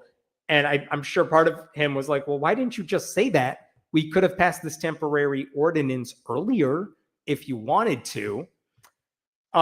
There is another. He also said he actually sent a letter to the DOJ May 13th. This is just before the DOJ filed their lawsuit, where he basically said, I'm going to jump down here. Look at the bottom. The city has repeatedly expressed an interest in working with your office toward a resolution. However, your office has consistently and flatly refused to provide any information to the city or to discuss in any detail what problems you claim and refuse to discuss resolution. It's not the city that has been slow to agree to work on this issue and toward a resolution. And so due to the refusal of you to speak with us about any details, the city has done something. We passed this interim zoning ordinance that treats everybody the same, that clarifies everything. So are you good now? And the DOJ responded by saying, haha, no, we're suing you. Like, the city has tried to resolve the issue. And part of me thinks the reason they're doing this is because they like the headlines. This is what the Trump people do, right? They want the headlines that say, we are defending a Christian church against this evil, evil town. Meanwhile, the town is like, we have a bunch of churches here. It's friggin' Idaho. You know they're pretty much all Christian anyway. They're like, we tried to work with you on this. What the hell? Another thing I just want to point out, there's no reason the people of Troy, if they really want to be a part of Christ Church, you know what they can do? They can drive 15 minutes to the city of Moscow. Why can't they do that? Is that such a hardship for them that they're not able to practice their faith unless there's a church in their back door, in their backyard or something? Like, this is all about beating a nearby community into submission. It's a flex of power by this extremist religious group and their allies in the government, which Doug Wilson is cozy with. And I think it's something judges should consider. Todd Richardson told me he sees this as an act of bullying. I will also tell you that in my conversation with that lawyer for the city, Doug Wilson's name, Christ Church's name, never came up once within that conversation because he is not interested in litigating their beliefs. Never came up. This is all about, he was really pushing that whole business district thing. I would also tell you, he laid out for me, just so I understand what a small town is like for him. He said there are about 6 to 10 large events in Troy, Idaho every year. And what does it mean if something's a large event? That means about 50 people come to the center of town to do whatever it is that they're doing. Maybe like a carnival comes into town. What Christ Church wants to do is bring 80 to 150 people to their building multiple times a week. That's why it would take over the business district, all the parking spaces. That's why those parking spaces would flood into the residential areas around that zone. That's why the city had to say no to this. They would basically make it impossible to grow a true, healthy, vibrant business community in Troy, Idaho. I will also tell you that I spoke to one other lawyer who is an expert in land use and has done a lot of these cases. And he shared with me something he saw in the Fed's lawsuit. He said before they passed their interim, we'll treat everyone the same ordinance, this is what they did. And what this says is, what if you want to build an art gallery in a certain region of town? Well, if you're a C1 business district, you need permission to get that license to set up shop. And if you go down, this is what the feds are saying. Look at what it says for schools. You might need a conditional permit or a temporary use permit, whatever it is. But for churches, it's all conditional use. You got to get approval from the city across the board. And he said that's the main reason the feds are able to say the city discriminates against churches in a way they are not discriminating against schools or parks or museums, because the rules are different for churches. And again, the city tried to fix that with this temporary ordinance they passed, but apparently the Justice Department's like, haha, too late. We're not interested in you fixing the problem. We just want to destroy you forever having the problem. And this land use expert said a lot of small towns, they have these sort of records on the books, and they don't even know that they're supposed to fix them because the laws have changed over time. They never got around to fixing those archaic laws. So now you can go after them if you want to. So I don't know how this is going to end, but I can tell you, but talking to everyone in Troy that is representing the city, this isn't about religious discrimination for them. They just want to try to build their town, and Christchurch is intent on destroying that opportunity. Okay, I know that's a long story. I think 3 of you are going to watch this segment later on, but whatever. I thought it was important. I'll stop there. What questions do we have here before I move to a story I know you will appreciate? They should open a combination church / microbrewery. Man, there's a lot of churches that have used bars to attract people because Jesus ain't doing it. So it's not a bad idea, but they would need permission from the city. And honestly, I don't think the city would have said no if the church said, don't worry, we'll sell products and you could tax it or whatever. Not a bad idea. That's exactly what I was thinking. The DOJ wants the publicity. Yeah, like it's very possible they just chat GPT'd the lawsuit and a judge is going to toss it out and they're not going to care. You think the feds are like, you think the Republican government is interested in the outcome here? No, they want the headline saying we are protecting churches. So vote for Republicans because this is what we do. Doesn't matter what the details are. Okay, I know that was a long one. Thanks for getting through that. All right, let me move to a story. I think you're going to really like this one. Give me a second to pull up all the stuff here. This may be my favorite story all week, and I'm so excited to share this with you. All right, closing out Doug Wilson. Feels nice. All right. This person I'm going to show you here, this is Morgan Armstrong. She is a senior in high school. She just graduated. And she graduated from a school called Tennessee Christian Preparatory School. It's one of those private Christian schools. She's obviously on the basketball team. That's the picture right there. But the reason she is in the news this week is because last month she posted something on Facebook that caused a big stir. And this is what she posted on Facebook. You could see the caption, "Cat's out of the bag," and that's her with her girlfriend. And they're celebrating. I don't know what they're celebrating, but like they're adorable. And they went out somewhere wearing their dresses and they're kissing. It's cute. Like it's the sort of thing high school students post a lot. And so she posted that, "Cat's out of the bag." People now know she's into girls if they didn't know earlier. And this caused a big problem at her school. And here's the thing. The school did not say, we saw this thing you posted publicly on Facebook and we're going to come after you. They did not do that. What they said later on is that we saw something you sent to your friends privately on Snapchat. And this is what she posted on Snapchat for her friends. It's basically a plea to them. Hey, can you go and like and comment on my post that I just posted, "Cat's out of the bag"? Go like and comment on my post, guys, because if no one on my socials knew I was gay then, they sure as hell do now. So this is a big thing, to be honest. Also, I'm kind of scared about the Facebook comments because I have some ruthless Trump-supporting Jesus MFs on there. Now let's talk about what that means for a second. What does that last line say? Because I know what it means, and I'm definitely not a teenager, but I can translate that for you. You're posting this on Facebook in a conservative area in Tennessee. Yeah, you're bound to have relatives and community members who are conservative bigots, and they say they're Christian, but what does that actually look like in practice? they think this girl is now going to hell, right? That's why she's putting Jesus in quotation marks, because guess what? She's Christian too. But there's a difference between like the Christians who follow the Jesus who gave the Sermon on the Mount and the Christians who vote for Trump. You know what I mean? And she knows the difference. And so she's saying there's a lot of those Trump supporting Christians who are going to comment. So hey, friends, if you could jump in and leave some comments, maybe set the tone, it would help me out a lot. Somehow, someone in her friend group ratted her out and must have screenshotted this and sent it to the administrators at the school.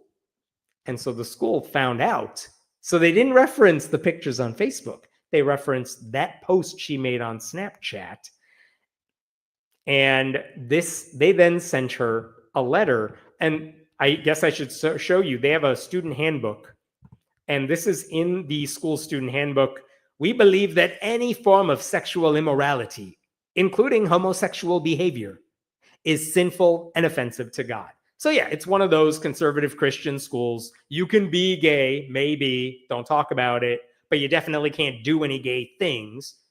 I thought this is why they were going to be mad at her, because she broke the rule about homosexual behavior, because she kissed a girl and she posted about it. I assumed that's what this story was all about. I was wrong. I'll show you the letter that they sent to her family. Morgan posted on social media platforms such as Instagram, it was Snapchat, a disparaging remark reflecting the people at Tennessee Christian. The vulgar and disrespectful comment produced the wrong perception of who we are and what we represent, Christ. The comment reflected on the institution, faculty, staff, alumni, and students in the most negative possible way. And due to this conduct, let's stop here for a second. What did she say about Tennessee Christian? I just showed you what she posted. She said, hey, friends, can you help me out? Because what did she say? There were a lot of ruthless Trump-supporting Jesus MFs on there. And Tennessee Christians saw that, and they were like, you're talking about us. She did not say your name. Again, we all know what she was saying. Like, there are good Christians. They're wrong, but they're good Christians. And then there are the Trumpy bigot Christians. And she separated the two. And this school is like, we saw what you wrote, and you're clearly talking about us. No, she wasn't. But if you think she's talking about you, maybe that says something about you, right? Anyway, back to their letter. After they made this claim, look at what they said to her. Because of what she said about them, even though she said nothing about them.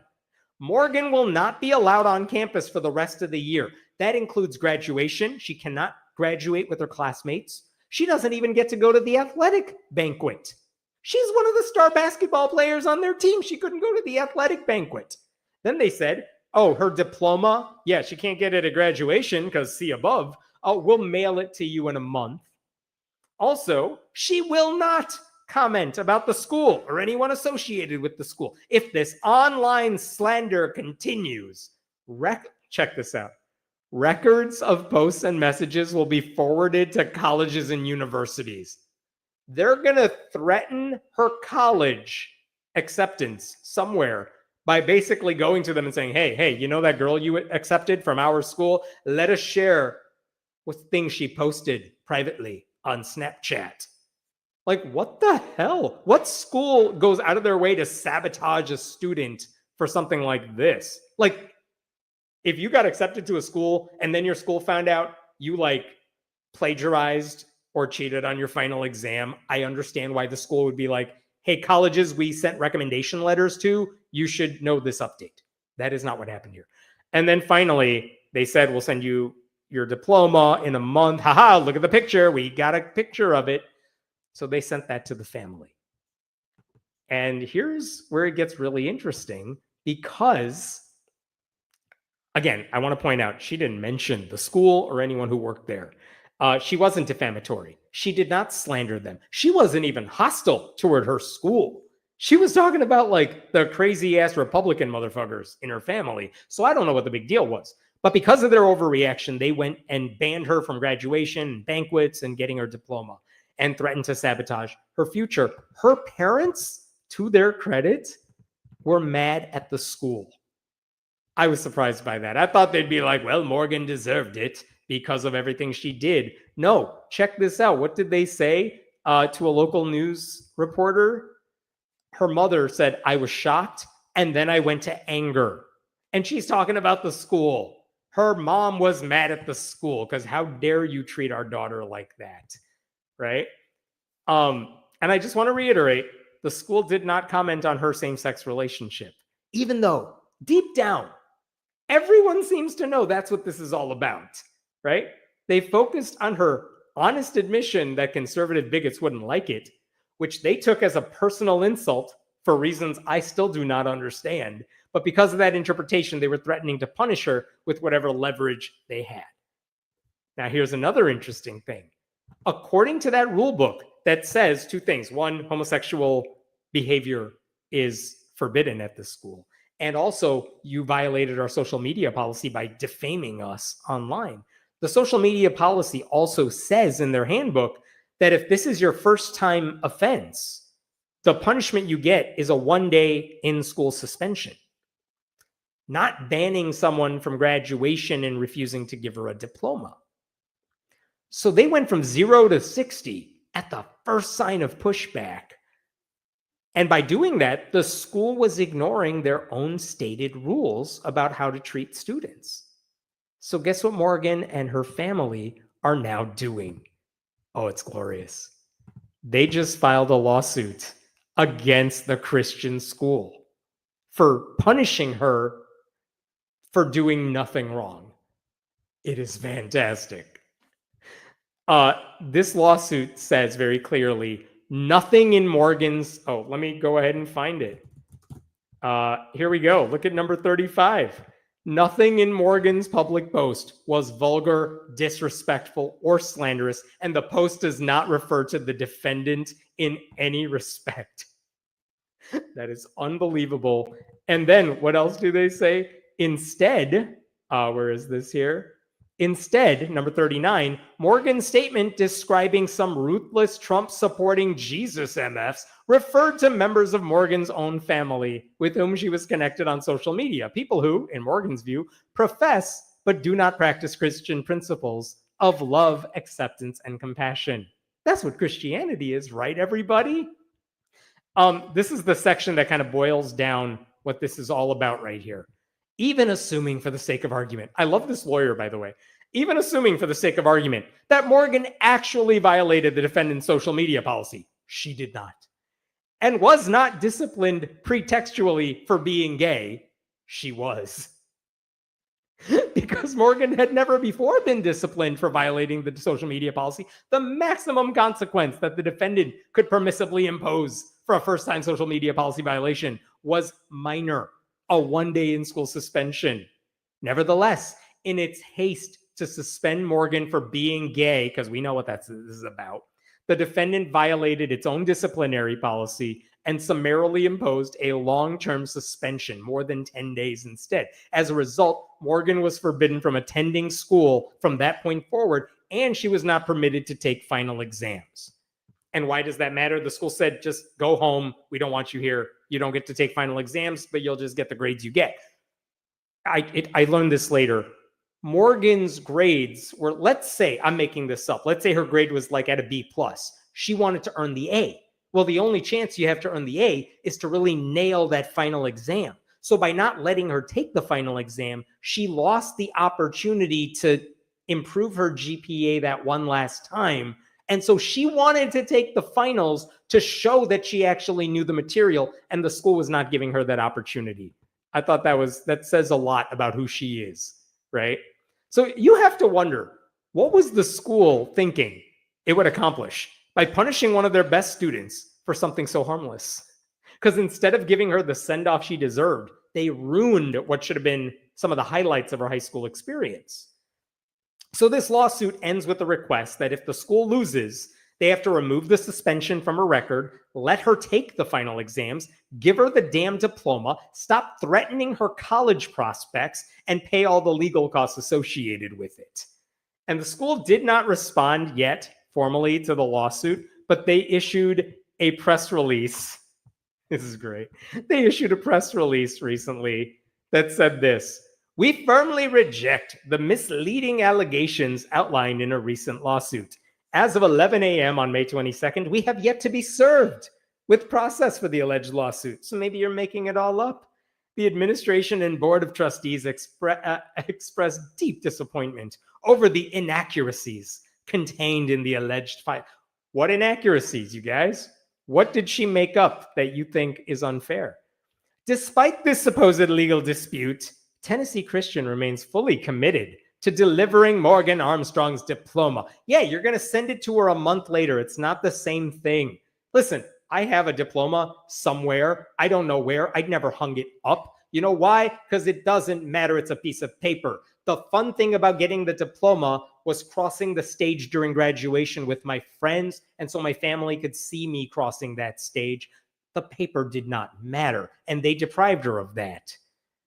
"We wish Morgan Armstrong the very best as she continues her academics in college," which, by the way, they want to sabotage, if you recall. So the irony in all this, again, Morgan wasn't talking about the school when she posted her message, but by punishing her for nothing, the administrators have basically confirmed what critics of Christian schools often say, which is that these places are nothing but hotbeds of bigotry. They have no love for LGBTQ students. They pressure students to suppress their emotions. They make a big deal over shit like this while ignoring problems that are much more serious. It's kind of amazing that any private school would withhold a student's diploma for expressing genuine concern about the inevitable reactions to a relationship than just letting it slide because reasonable people don't actually give a damn about any of this stuff. Now, the silver lining so far is that there has been a lot of positive support from Morgan. News outlets are covering the story. A lot of local news has covered this. And if you just explain neutrally what is going on here, the school always ends up looking really bad. That's their fault. You know, that's the price you pay when bigotry is your selling point. Another thing I want to show you is that instead of attending graduation, because she wasn't allowed to, Morgan's friends and family held a protest/celebration. That's her picture. There's a graduate. There's a sign: "We are all God's kids." And you have, I don't know what flag that one is specifically, but I assume LGBTQ flag. But like, they held a celebration in her honor. Good for them. That's really sweet to see. I also want to tell you, I had a chance to talk to Morgan this week over the phone, and I learned even more about her situation than I saw in any of the news articles about it. One, she's amazing, and like, if I were her age, like, I'm sure we would be good friends. But like, the biggest question I had is one I'm sure many of you have as you're watching this segment, which is, given the way she is and given the way her family is supportive of her, why the hell would they send her to a private Christian school, right? And the answer that she told me is that this really has not that much to do with religion. The Christian school, like when she was in middle school, she really wanted to play basketball, but she didn't make the team in middle school at her public school. This Christian school said, "Hey, if you come to our school, we will give you a small scholarship, a partial scholarship, and you can definitely play for us." And that was a good enough offer that the family said, "Yeah, that sounds good. Hey, we're Christian after all. Why don't you go to that private Christian school?" They weren't thinking about it in terms of culture wars. They were just saying, well, if you can't play basketball at the public school, but you can at the private school, let's just send you to the private school. Plus, they're giving you money to go there. So that made sense to them. And she told me, while her family is Christian, they never saw their values clashing with the school until now. And I asked her how she felt about Christianity now, after all this stuff has gone down. And she said, and I'm quoting here, "This situation definitely didn't help." I also wanted to know, and I asked Morgan this, why did you post the picture of you and your girlfriend now, as opposed to like a month or two later after you graduated when they couldn't do anything to you, right? Like, she posted it maybe a month or two after she turned 18, but she also posted it a month before she graduated. Why not just wait? And she had an answer for that. She did that on purpose. She has said she has known for years now that she's attracted to other women, And she knows her school disapproves of that. And she told me I didn't want the fear to hold me down anymore. And plus, she added, her straight friends post pictures with their partners all the time, so why can't she? And that's also why she filed the lawsuit. If the school's not going to change its position on homosexuality, but she doesn't want them to target any other student like they're doing with her. And maybe this lawsuit will scare them away from doing that. And she said she has gotten a lot of messages and calls of support from former students at the school who are now openly LGBTQ. And she says she wants that continuous cycle of shame and hate to end. Not all of it's supportive, though. I asked her what her friends at school have been telling her and saying to her about all this. And she said she hasn't really talked to them since all this went down. She said a lot of them blocked her on social media. And part of me thought, are they doing it because they know the school is spying on them and they don't want the school to know they're friends with Morgan? But no, apparently they have not reached out privately as well. Her classmates that she's known for so many years apparently want nothing to do with her. Some of them anyway. The irony, she said, is that a lot of them have known she's gay for years now. It's only when this story went viral that they decided to cut ties with her. I also asked about her girlfriend, how her girlfriend is doing, and she said her girlfriend Sophie is still right by her side. It's got to be hard to watch your partner go through all this, but she said they're doing great and she's super supportive. I did ask her also what she's going to do for college, and she said she wasn't sure. She didn't know where she would end up in college, but she knows herself. She's like, I probably won't be playing basketball there. For her sake, I hope wherever she ends up, whatever she does, she is somewhere where she's accepted and not treated as some kind of outcast. And I wanted to show you one last thing, which is if you go to the school's Facebook page, actually didn't check this. I'm going to check this right now. If you went, yeah, it's still there. If you go to the school's Facebook page, one of the most recent posts they have on their public Facebook page is this one from February, and it's honoring their senior athletes, and Morgan is right there second from the left. The school has no problem promoting Morgan when it makes them look good, but the second she points out that there are racist, bigoted Christians out there, they decided she was their enemy. So anyway, I'm very curious how this lawsuit turns out. We'll see. But yeah, I'll stop there for a bit. What questions we got here? Why are school administrators worried about DMs that are not bullying? I don't know. And again, it wasn't targeting anybody. She just said, theoretically, there are some conservative bigots out there. Can you help me, you guys? And this school's like, you're bullying us. It's like, nope, didn't mention your name, didn't even refer to you. But yeah, I don't get it. She only posted the truth. I know, maybe that's what the school's so mad about. It's a private Christian school. They hate telling kids the truth. There's no hate like Christian love. That should really be the motto of this school. And they can all have little posters like the slogan on the board outside the building. I love it when Christian parents support and love their queer kids. No kidding. I was super surprised by that in the best possible way of how supportive her parents were. I mean, both of her parents, their names are on this lawsuit as well. They are suing along with her. She's 18. She could do it too. But all three of them are suing the school over this. It's great. I believe that is the lesbian pride flag. Thank you so much for clarifying that for me. These are schools that are getting taxpayer dollars. I don't know if they're getting taxpayer dollars. I know there are voucher programs. Tennessee, I know, has passed a bill about vouchers and letting people have it. I don't know how much money this school gets from taxpayer funds, so I won't go into that. I have clicked the like. Have you? Everyone, you're watching this, go like and subscribe and all that good stuff, because I don't know why YouTube tells me I need more, I assume. Okay, I got a couple more stories for you. I'll try to wrap them up quickly, relatively quickly. Give me a second to pull this up.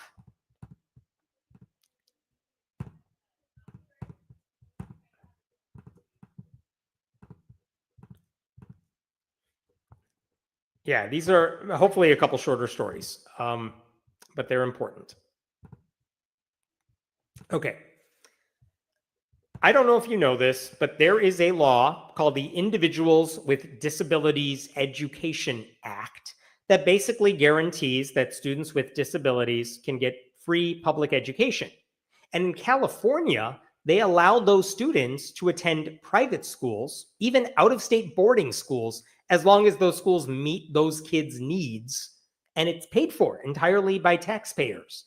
But the rule is those schools have to be non-sectarian.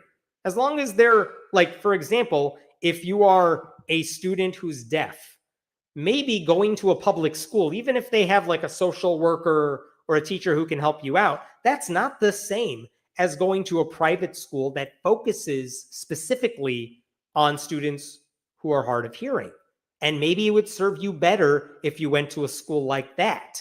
And California says we will cover the cost because you get a free public education, and we will cover your cost to go to a private school if they can meet your needs better than a public school can. And again, the only rule, it can't be a religious indoctrination camp, basically, right?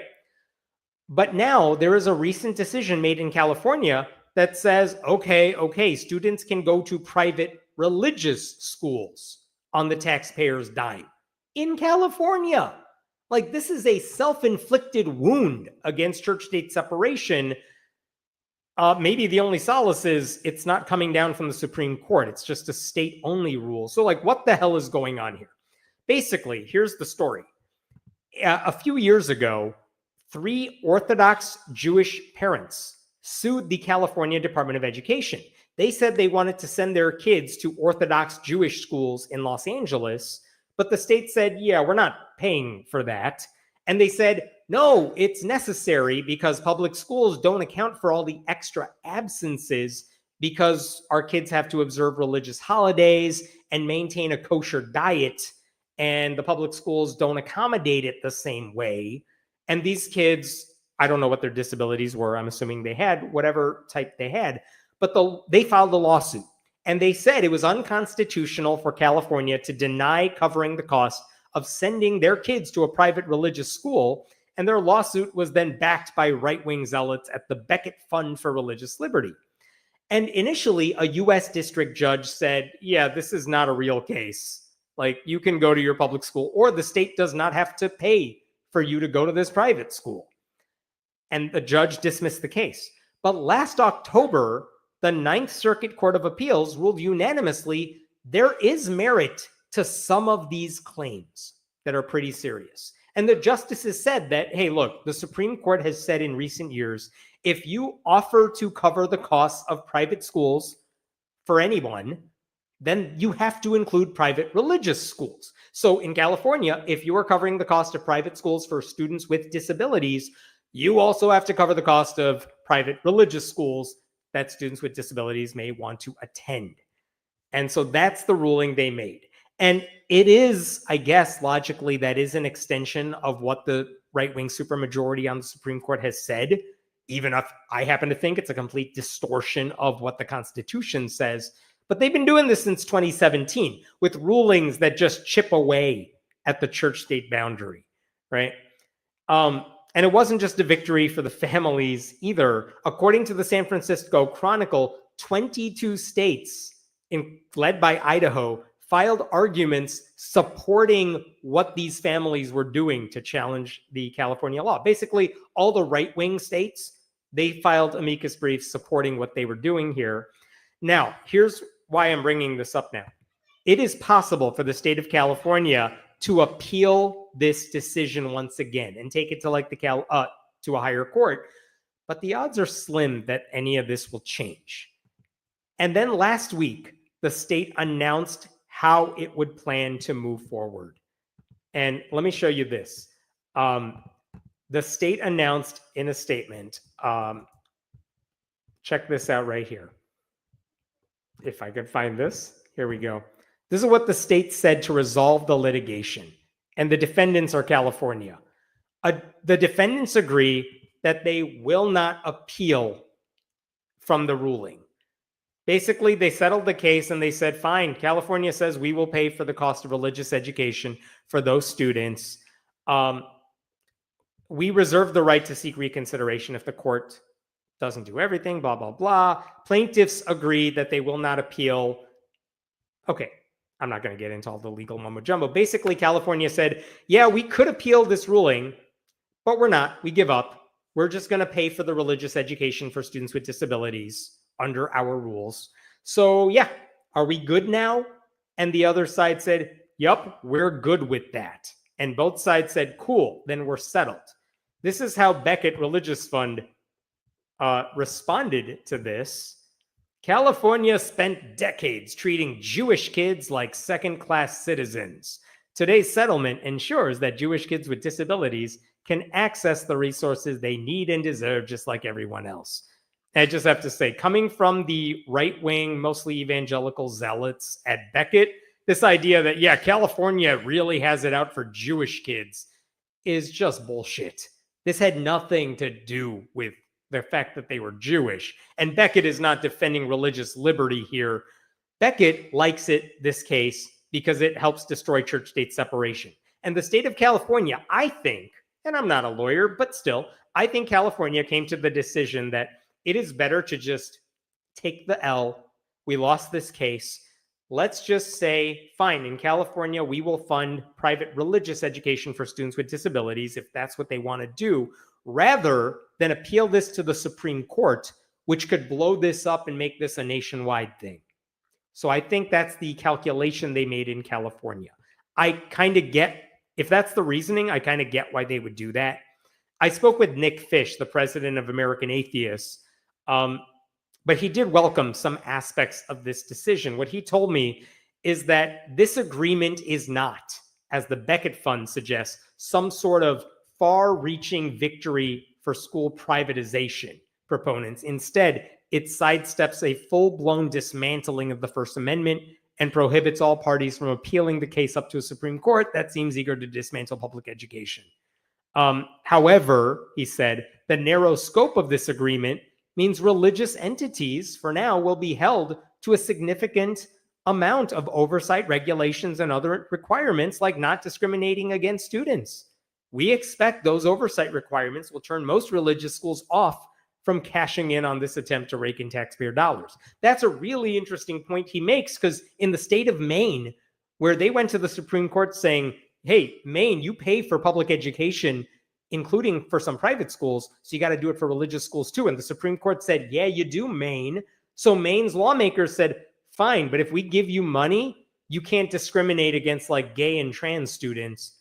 And all the private religious schools, pretty much all of them, were like, we don't want your money then. We'd rather discriminate than get your money. So all the schools opted out of the program. And if California is going to give this money to private religious schools, they can do that with strings attached, as long as those strings are the same across the board. So if they have a rule that says, we'll give money to any public or private school for students with disabilities, as long as you're not discriminating against LGBTQ kids or whatever rules they want to impose, then you have to wonder, okay, how many schools actually want to participate in this? Because I'm sure there are plenty of religious schools that would love to get that taxpayer money, but they really want to be bigots more so. So we'll see. I don't know what they do with that. I am glad that this will not go to the Supreme Court. California could also change the law to say those taxpayer funds cannot go to any private school. However, that might impact some students with disabilities who genuinely would benefit from private schools that specialize in whatever disability they have.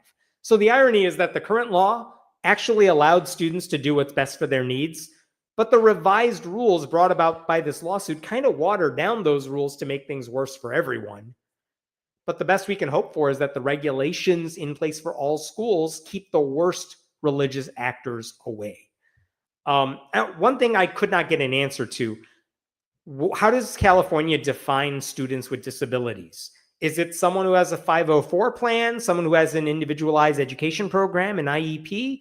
Because that could be anybody. A lot of students have special individualized plans, and they don't have severe disabilities in any publicly visible way. Or are they only going to cover the costs if those private schools are doing something that public schools cannot offer? I don't know the answer to that.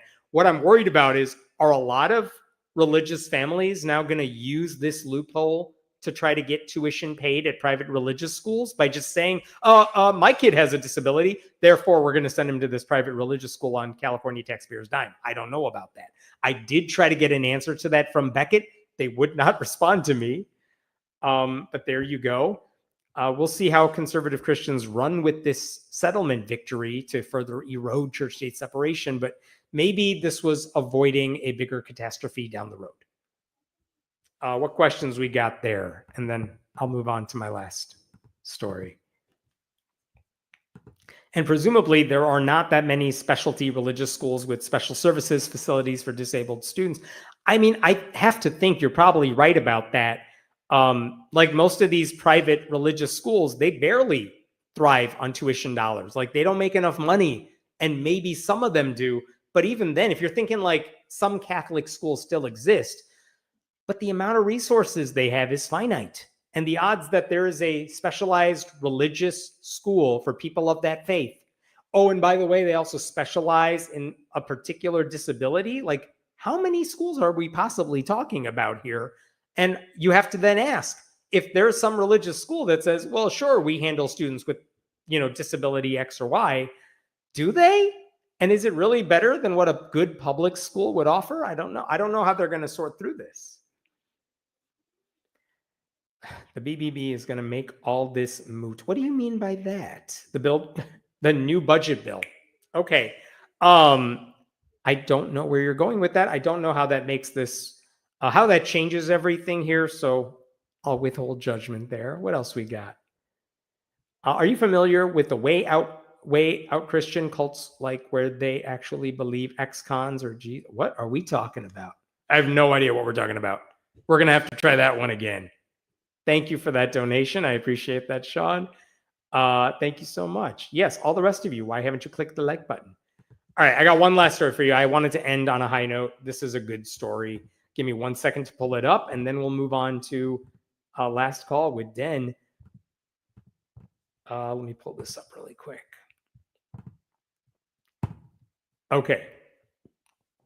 I made a video about this maybe sometime last year, and there's been an update. Basically, there was a bill that was proposed in Delaware that would allow terminally ill people to end life on their own terms, subject to approval from medical professionals.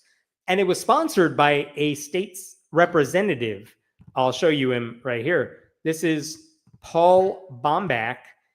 He was in this Delaware legislature for a number of years. He served since 2012. He is a self-described Unitarian Universalist humanist. And he was about to retire. But for several years, this guy worked really hard to pass a bill that would allow people who are suffering from terminally ill diseases to end life on their own terms. And when I made a video about this, I talked about his bill because it had so many safeguards written into it. It was kind of amazing. I know this subject tends to divide a lot of people, and I know I'm saying a lot of things that I said in that earlier video, but basically, there are people who have compassion for those with terminally ill diseases and people who think they should just suffer and be tortured in their own bodies until they die. And they think that's what God wants. What Delaware's bill would have done, what Bombach's bill would have done, it would have only applied to people who had less than 6 months to live, were capable of making an informed decision on their own, and were acting voluntarily. And then 2 doctors would have to sign off on all that. So it had a lot of safeguards. And also, Bombach made it clear if there was a medical professional who did not want to participate in this, they would not have to. And patients would have to self-administer the medication. There were moral objection opt-outs for medical professionals. There were waiting periods. There were mandatory mental health evaluations. Like, so many things were in place. And here's how this would have worked according to the bill. A patient would have had to make 2 oral requests, like, doctor, I want the pill. They would have had to make 2 oral requests for the lethal medicine. Then they would have had to make a written request. Then they would have had to get that written request signed by 2 witnesses, and they could not be from the same family or something. Then they would have to wait at least 48 hours. Then a doctor would have to prescribe the drugs. Like, there were so many hurdles along the way. The point is, this was always meant to be a last resort for patients with no other options available to them, and never a first resort for the desperate.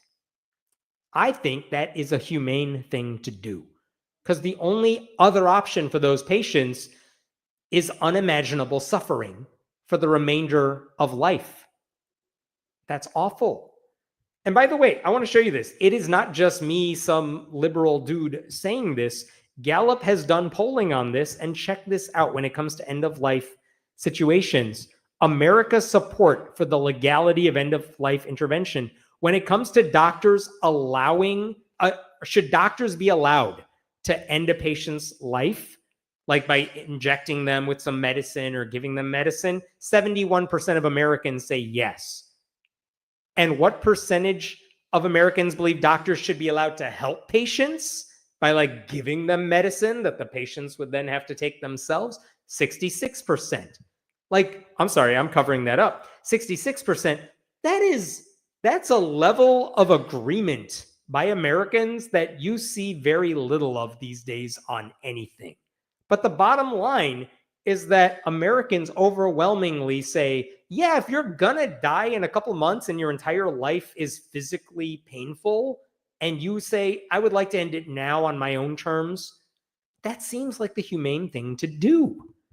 So this is not just a liberal thing. This is the majority of Americans who feel this way. And there are only, though, 10 states that have laws allowing this to happen, right? So obviously, religious conservatives say no to this.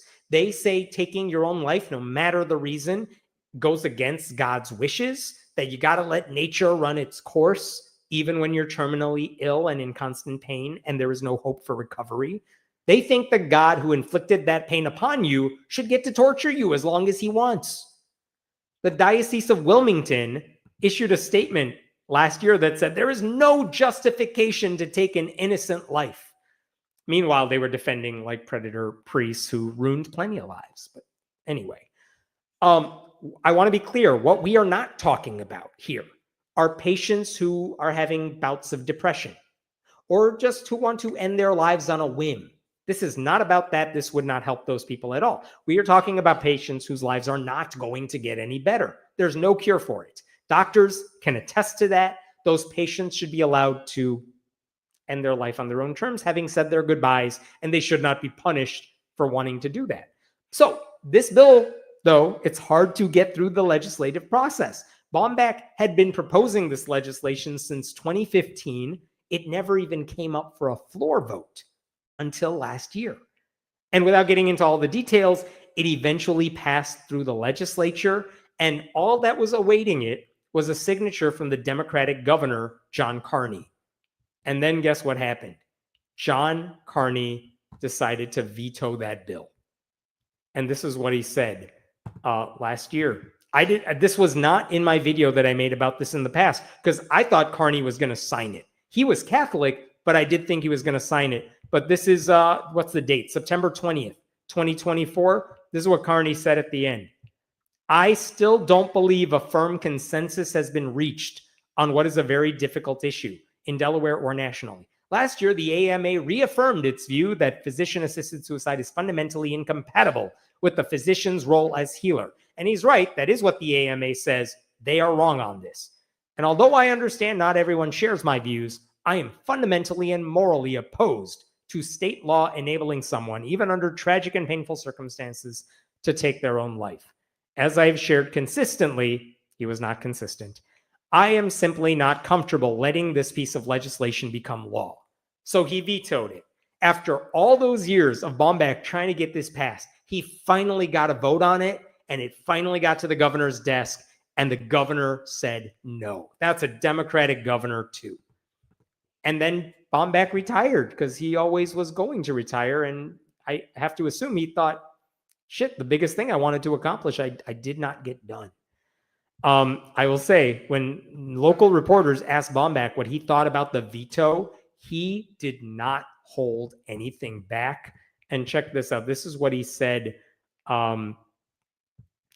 Check out what he said about the governor, Carney. I think he's ill-informed and ill-advised, and I think he did a major decision that is going to be harming people who least deserve it, those who are dying. I think it is heartless. It is unfortunately not a surprise. We have seen the governor disregard the vast majority of Delawareans multiple times, but I thought there was more humanity in him, and I was wrong. Wow, that is a Democrat legislator saying that about a sitting Democratic governor in his state. You don't see that very often. So here's where it gets interesting. Carney, he was, I think, term limited out, so he could not run for governor again last year. So he said, I'm going to run for the mayor of Wilmington, Delaware. He ran for mayor of Wilmington. Stepped down from governor, but there you go. And he won that race. John Carney is now the mayor of Wilmington. There's a new governor. His name is Matt Meyer. But Paul Bombach is also gone. But guess what happened after he left office? There is a state lawmaker named Eric Morrison, who happens to be an atheist, who decided, I'm going to carry this bill. I'm going to sponsor this bill, and I'm going to try to finish what Paul Bombach started. So Eric Morrison sponsored this bill, pretty similar bill to the previous version, and it passed in the House, and then it passed in the Senate. And now it was in front of the governor, Matt Meyer. And guess what happened recently? Let me share this with you. Here is Matt Meyer signing that bill finally. And to the left, in the collared shirt in blue, that's Paul Bombach looking on as Matt Meyer signs this bill into law. So Delaware just became the 11th state to allow death with dignity. And this is what Matt Meyer said. I hope I'm pronouncing his name right. This is what he said after signing it. This signing today is about relieving suffering and giving families the comfort of knowing that their loved one was able to pass on their own terms without unnecessary pain and surrounded by the people they love the most. For many of you, many more than me, this has been a long journey. For nearly a decade, this idea has been debated and delayed, but always defended by those of you who believe deeply that it was the right thing to do. And it's because of you that we're here today. And because of that courage, I will be signing that bill. And he did. I mean, just unbelievable. That's what happens when you elect like a good Democrat versus just a Democrat who's there. Now, it won't surprise you to learn there are right-wing groups who are like, oh my God, what have you done?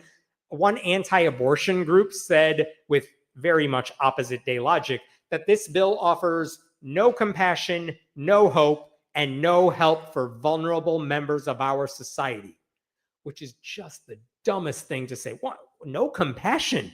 You're saying let's end your suffering. No hope? I'm sorry, there is no hope for people who are terminally ill. That is why you want doctors diagnosing this thing, and this no help for vulnerable members of our society. If they are in the position to be even making use of this law, it's because doctors say you're not going to get cured. There is no cure for this. There sure as hell is not going to be a cure in 4 months. These people think you could seriously pray away this thing that is destroying your body from the inside. That's not how it works. It's never been how it works. These religious zealots are like, we just want to see you suffer until God decides you should die. And they would rather see these people tortured for 5 more months than let them end their suffering. It's just remarkably cruel. But again, I just want to reiterate, why did this law get passed? It's because of a years-long campaign by an openly secular humanist politician who spent his career trying to get this done. And when he retired, it took an atheist politician to take that baton and cross that finish line. And that momentum got this thing signed by a Democratic governor. Fewer people are going to suffer because Democrats in Delaware understood that prolonging their suffering was unnecessarily cruel. So good for them for getting this done. You don't see a lot of good legislation passed these days, but this is pretty incredible. What questions we got here? Oh, thank you for that. A longtime fan who you helped break free many years ago. Thanks for everything. That's very sweet of you to say. I'm glad we were able to bust you out of that prison. Killing is fine, but suicide is against God's will, apparently, right? I mean, again, I don't even think at that point you could call it suicide because these people are not saying, I want to end life like that. They're saying, I am being killed. I want to stop that from happening. I would put that in a different category than people who are who tragically want to take their own life. By the way, I do think that is tragic. I don't want people taking their own life. This is a different situation because they are physically suffering to the point that they can't breathe. If you read their stories, the people who have been in that position and are no longer around to share their stories, if you read what they said at the time, it is heartbreaking. And the idea that some people think they should just keep suffering because, I don't know, I have some dogmatic view about their life. I mean, it just shows you how little they just want to control other people's bodies. It's just an extension of that.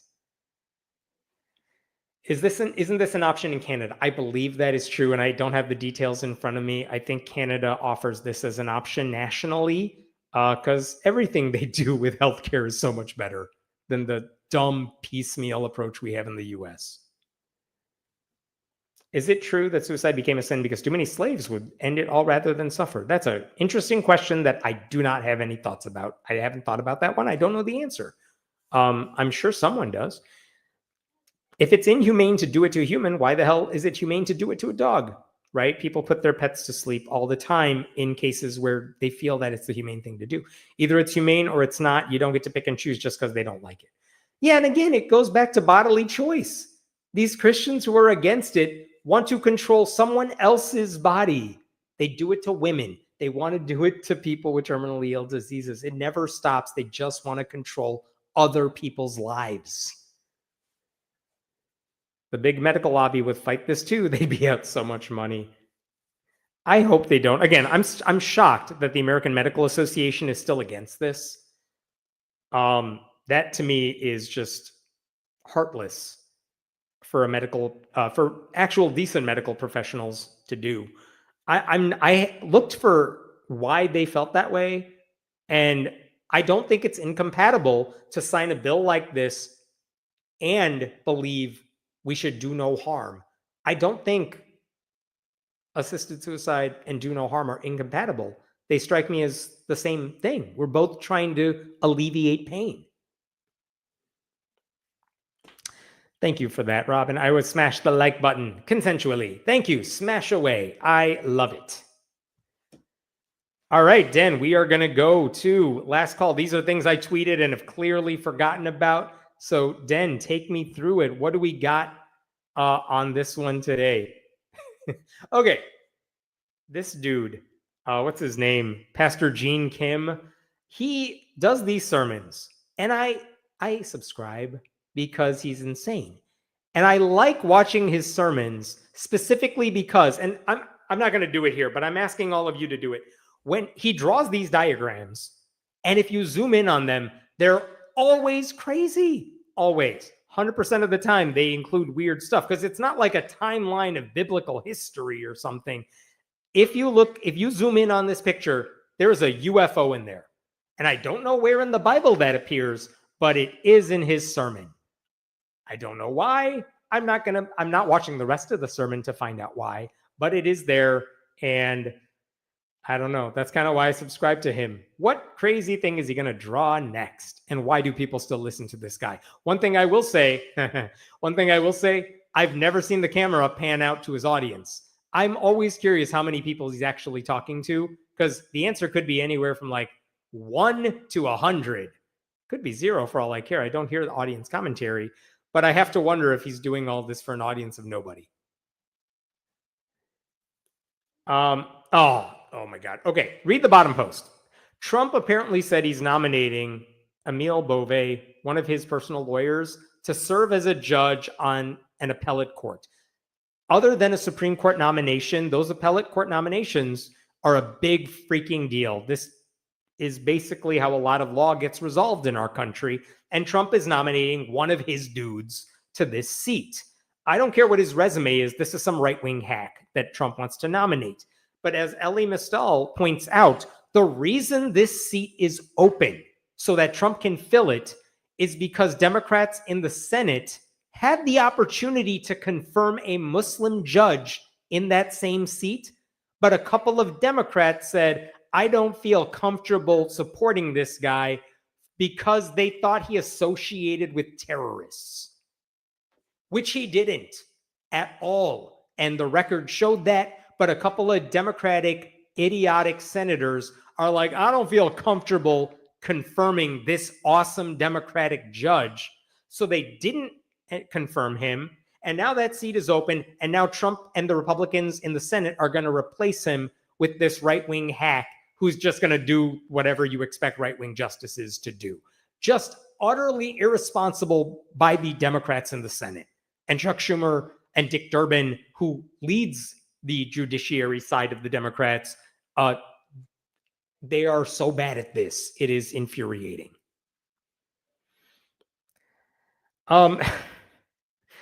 Okay, Riley Gaines, she is the fifth place swimmer at a track meet who made her entire life about how she got fifth place at a swim meet. And the truth is she actually tied for fifth with a transgender swimmer, but she blamed her fifth place loss on the trans swimmer, even though if you removed the trans swimmer from the competition, she still would have gotten fifth. Anyway, her entire personality is, I was robbed from one swim meet in college this one time. And so Fox is like, great, you're one of ours now. Anyway, she was commenting, you can't even make this up. Instead of honoring entrepreneurs or veterans or innovators, they picked Kermit the Frog because Kermit the Frog gave the commencement address at the school. You could play the video for a second. Not bad, Riley. What do you think? Imagine being a 22-year-old student who is graduating with your degree in aerospace engineering, and a frog from the Muppets is on stage telling you to stay connected with your people. I mean, you can't even make this up. Instead of honoring entrepreneurs or veterans or innovators, they picked Kermit the Frog. We have students who are drowning in debt, who are struggling to find jobs, and universities are handing the mic to puppets. Not puppets like many Democratic elected leaders, like a real puppet. It's all theater, literally. So I see this as the same institutions who have been pushing political agendas and cancel culture now want to use a puppet to inspire students. It's unserious, it's out of touch, and frankly, it's insulting. No one knows out of touch and insulting and puppetry like people on Fox. Here's the thing. Why was Kermit speaking at the University of Maryland? Because that is Jim Henson's alma mater. That school has like a lot of stuff dedicated to Jim Henson. That's why you would have a creation of Jim Henson giving the speech. And by the way, I watched the Kermit commencement earlier this week. And everyone at the school is like, ha ha ha, I see what you're doing here with this puppet thing. But it was actually a really good message she was sending to the students. And if that message came from some actor or entrepreneur, it would have been fine too. But like, it's not like they randomly picked Kermit the Frog to speak to students. They picked Jim Henson's creation, who is one of their most famous alums ever, to deliver the speech, and it was a really good message. So she doesn't know that because she didn't do any research on this, but she knows the talking points she is hired to spew. So that's Riley Gaines for you. She's like Tommy Lahren, doesn't offer anything substantive when talking about these things, but she knows she has a role to play now, and it's being the fifth place person on the Fox News panels. And then she was back. What else did she say this time? Go ahead and you could play this. Go ahead and play the clip and then we'll talk. Sports, not only is it unfair, they have an unfair advantage physically, but also it's a safety issue as well. When you have seen, Riley Gaines talk about how hard she trained and competed and then was beaten, in her race. But she would have clearly won if she'd just been competing against women. So it was... Again, Riley Gaines, in the race she was famous for, took fifth place. Who beat her? 4 other women. She tied with the trans swimmer. So no, she did not take second and a trans person beat her, and now she has a lifelong resentment of trans people. So Linda McMahon, the Secretary of Education, doesn't know what she's talking about. Riley Gaines doesn't know what she's talking about. All these people are just lying. It is so infuriating to watch because none of them bother to do any due diligence at any of this. I know, I'm very good at math. That's what my major was in. Turns out if the trans swimmer was not allowed to swim, Riley Gaines would have still lost to 4 better swimmers. Jesus. How is she like the new famous person on Fox? I don't get it. This is interesting. This is a quote. This is George Conway tweeting, but he's quoting a researcher who said, I just looked through some of our amazing grants that Republicans have now cut. And one of them looked into how in the inner ear neurotransmitters help us hear. And it is possible that the reason that got flagged early on is the word neurotransmitter because it has the word trans in it. And I don't know how sarcastic that researcher was being, but it is possible when Elon Musk and Big Balls or whatever his Doge Bros names were, when all those people were figuring out which research grants the federal government would no longer support, they just did a control find for like trans and then said anything on this list is off. And they didn't bother actually looking at what was being studied. And this is the way Republicans do science. It's, oh, it has the word trans in it, get rid of it. And they don't care. Even if it said neurotransmitters are helping us study cancer or whatever, they would rather cut cancer research because they don't know what is actually happening. I think that's the frustrating thing about this administration. You have idiots making cuts against what experts are telling them because they don't believe in experts, and they're letting the dumbest people in the country make consequential decisions that are going to hurt our country for generations to come. Like they are ending longevity studies, longitudinal studies, I should say, that have been going on for decades that help us understand how the body works because they found like something in it that they could blame on DEI. Like just awful, awful people here. I haven't watched Real Time with Bill Maher in a really long time. And part of it is because he just became way too anti-woke for my taste. Like, I know he's not Republican per se, but he knows all the talking points. And he has a weird bachelor pad podcast he does where he just like smokes cigars and drinks and talks to random people. But this is his recent guest. It's a conspiracy theorist, Tim Pool. That's who Bill Maher, who could interview pretty much anyone he wants. He's like, you know what? I think my audience should hear from you. If this is who you are picking to interview, not because Bill Maher was going to challenge him, but because he thinks Tim Pool has something intelligent to say. By the way, this is my same complaint about Gavin Newsom talking to like Charlie Kirk or Ben Shapiro or whoever. It's like, you could talk to anybody. Why are these the voices you think anyone should be listening to? And that reflects on your judgment. So I don't know, maybe it's just something in California's water or something. You know what? Let's skip this, Den, because I'm going to cover this next week. And this is interesting. So Charlie Kirk did a thing where he debated students or answered their questions at Cambridge. And he said, at Cambridge, instead of focusing on their own decaying country, they are obsessed with Israel. The lack of moral clarity on this topic is chilling. I decided to put this bouncy Brit in his place. And someone points out, why didn't you play the actual full clip? And you could play it here, where the student continues to talk and destroys you. So can you tell me what African country is currently ongoing a civil war? Believe it or not, I know about Sudan because Okay, I'm good. not an idiot. How about what Southeast Asian country has an ethnic cleansing going on right now? Myanmar. Good. And you have strong opinions on both sides? Unlike you, I take an effort to be informed about foreign policy and to come to conclusions. You are a culture warrior. I believe when everything is done, Mr. Kirk, people will see you and the people you've supported as corrupt, as selling the country out to the lowest bidder, and of doing irreparable damage to a country I'm sure we all deep down love. The difference, I think you will have to reckon with that. Difference Mr. Kirk. is when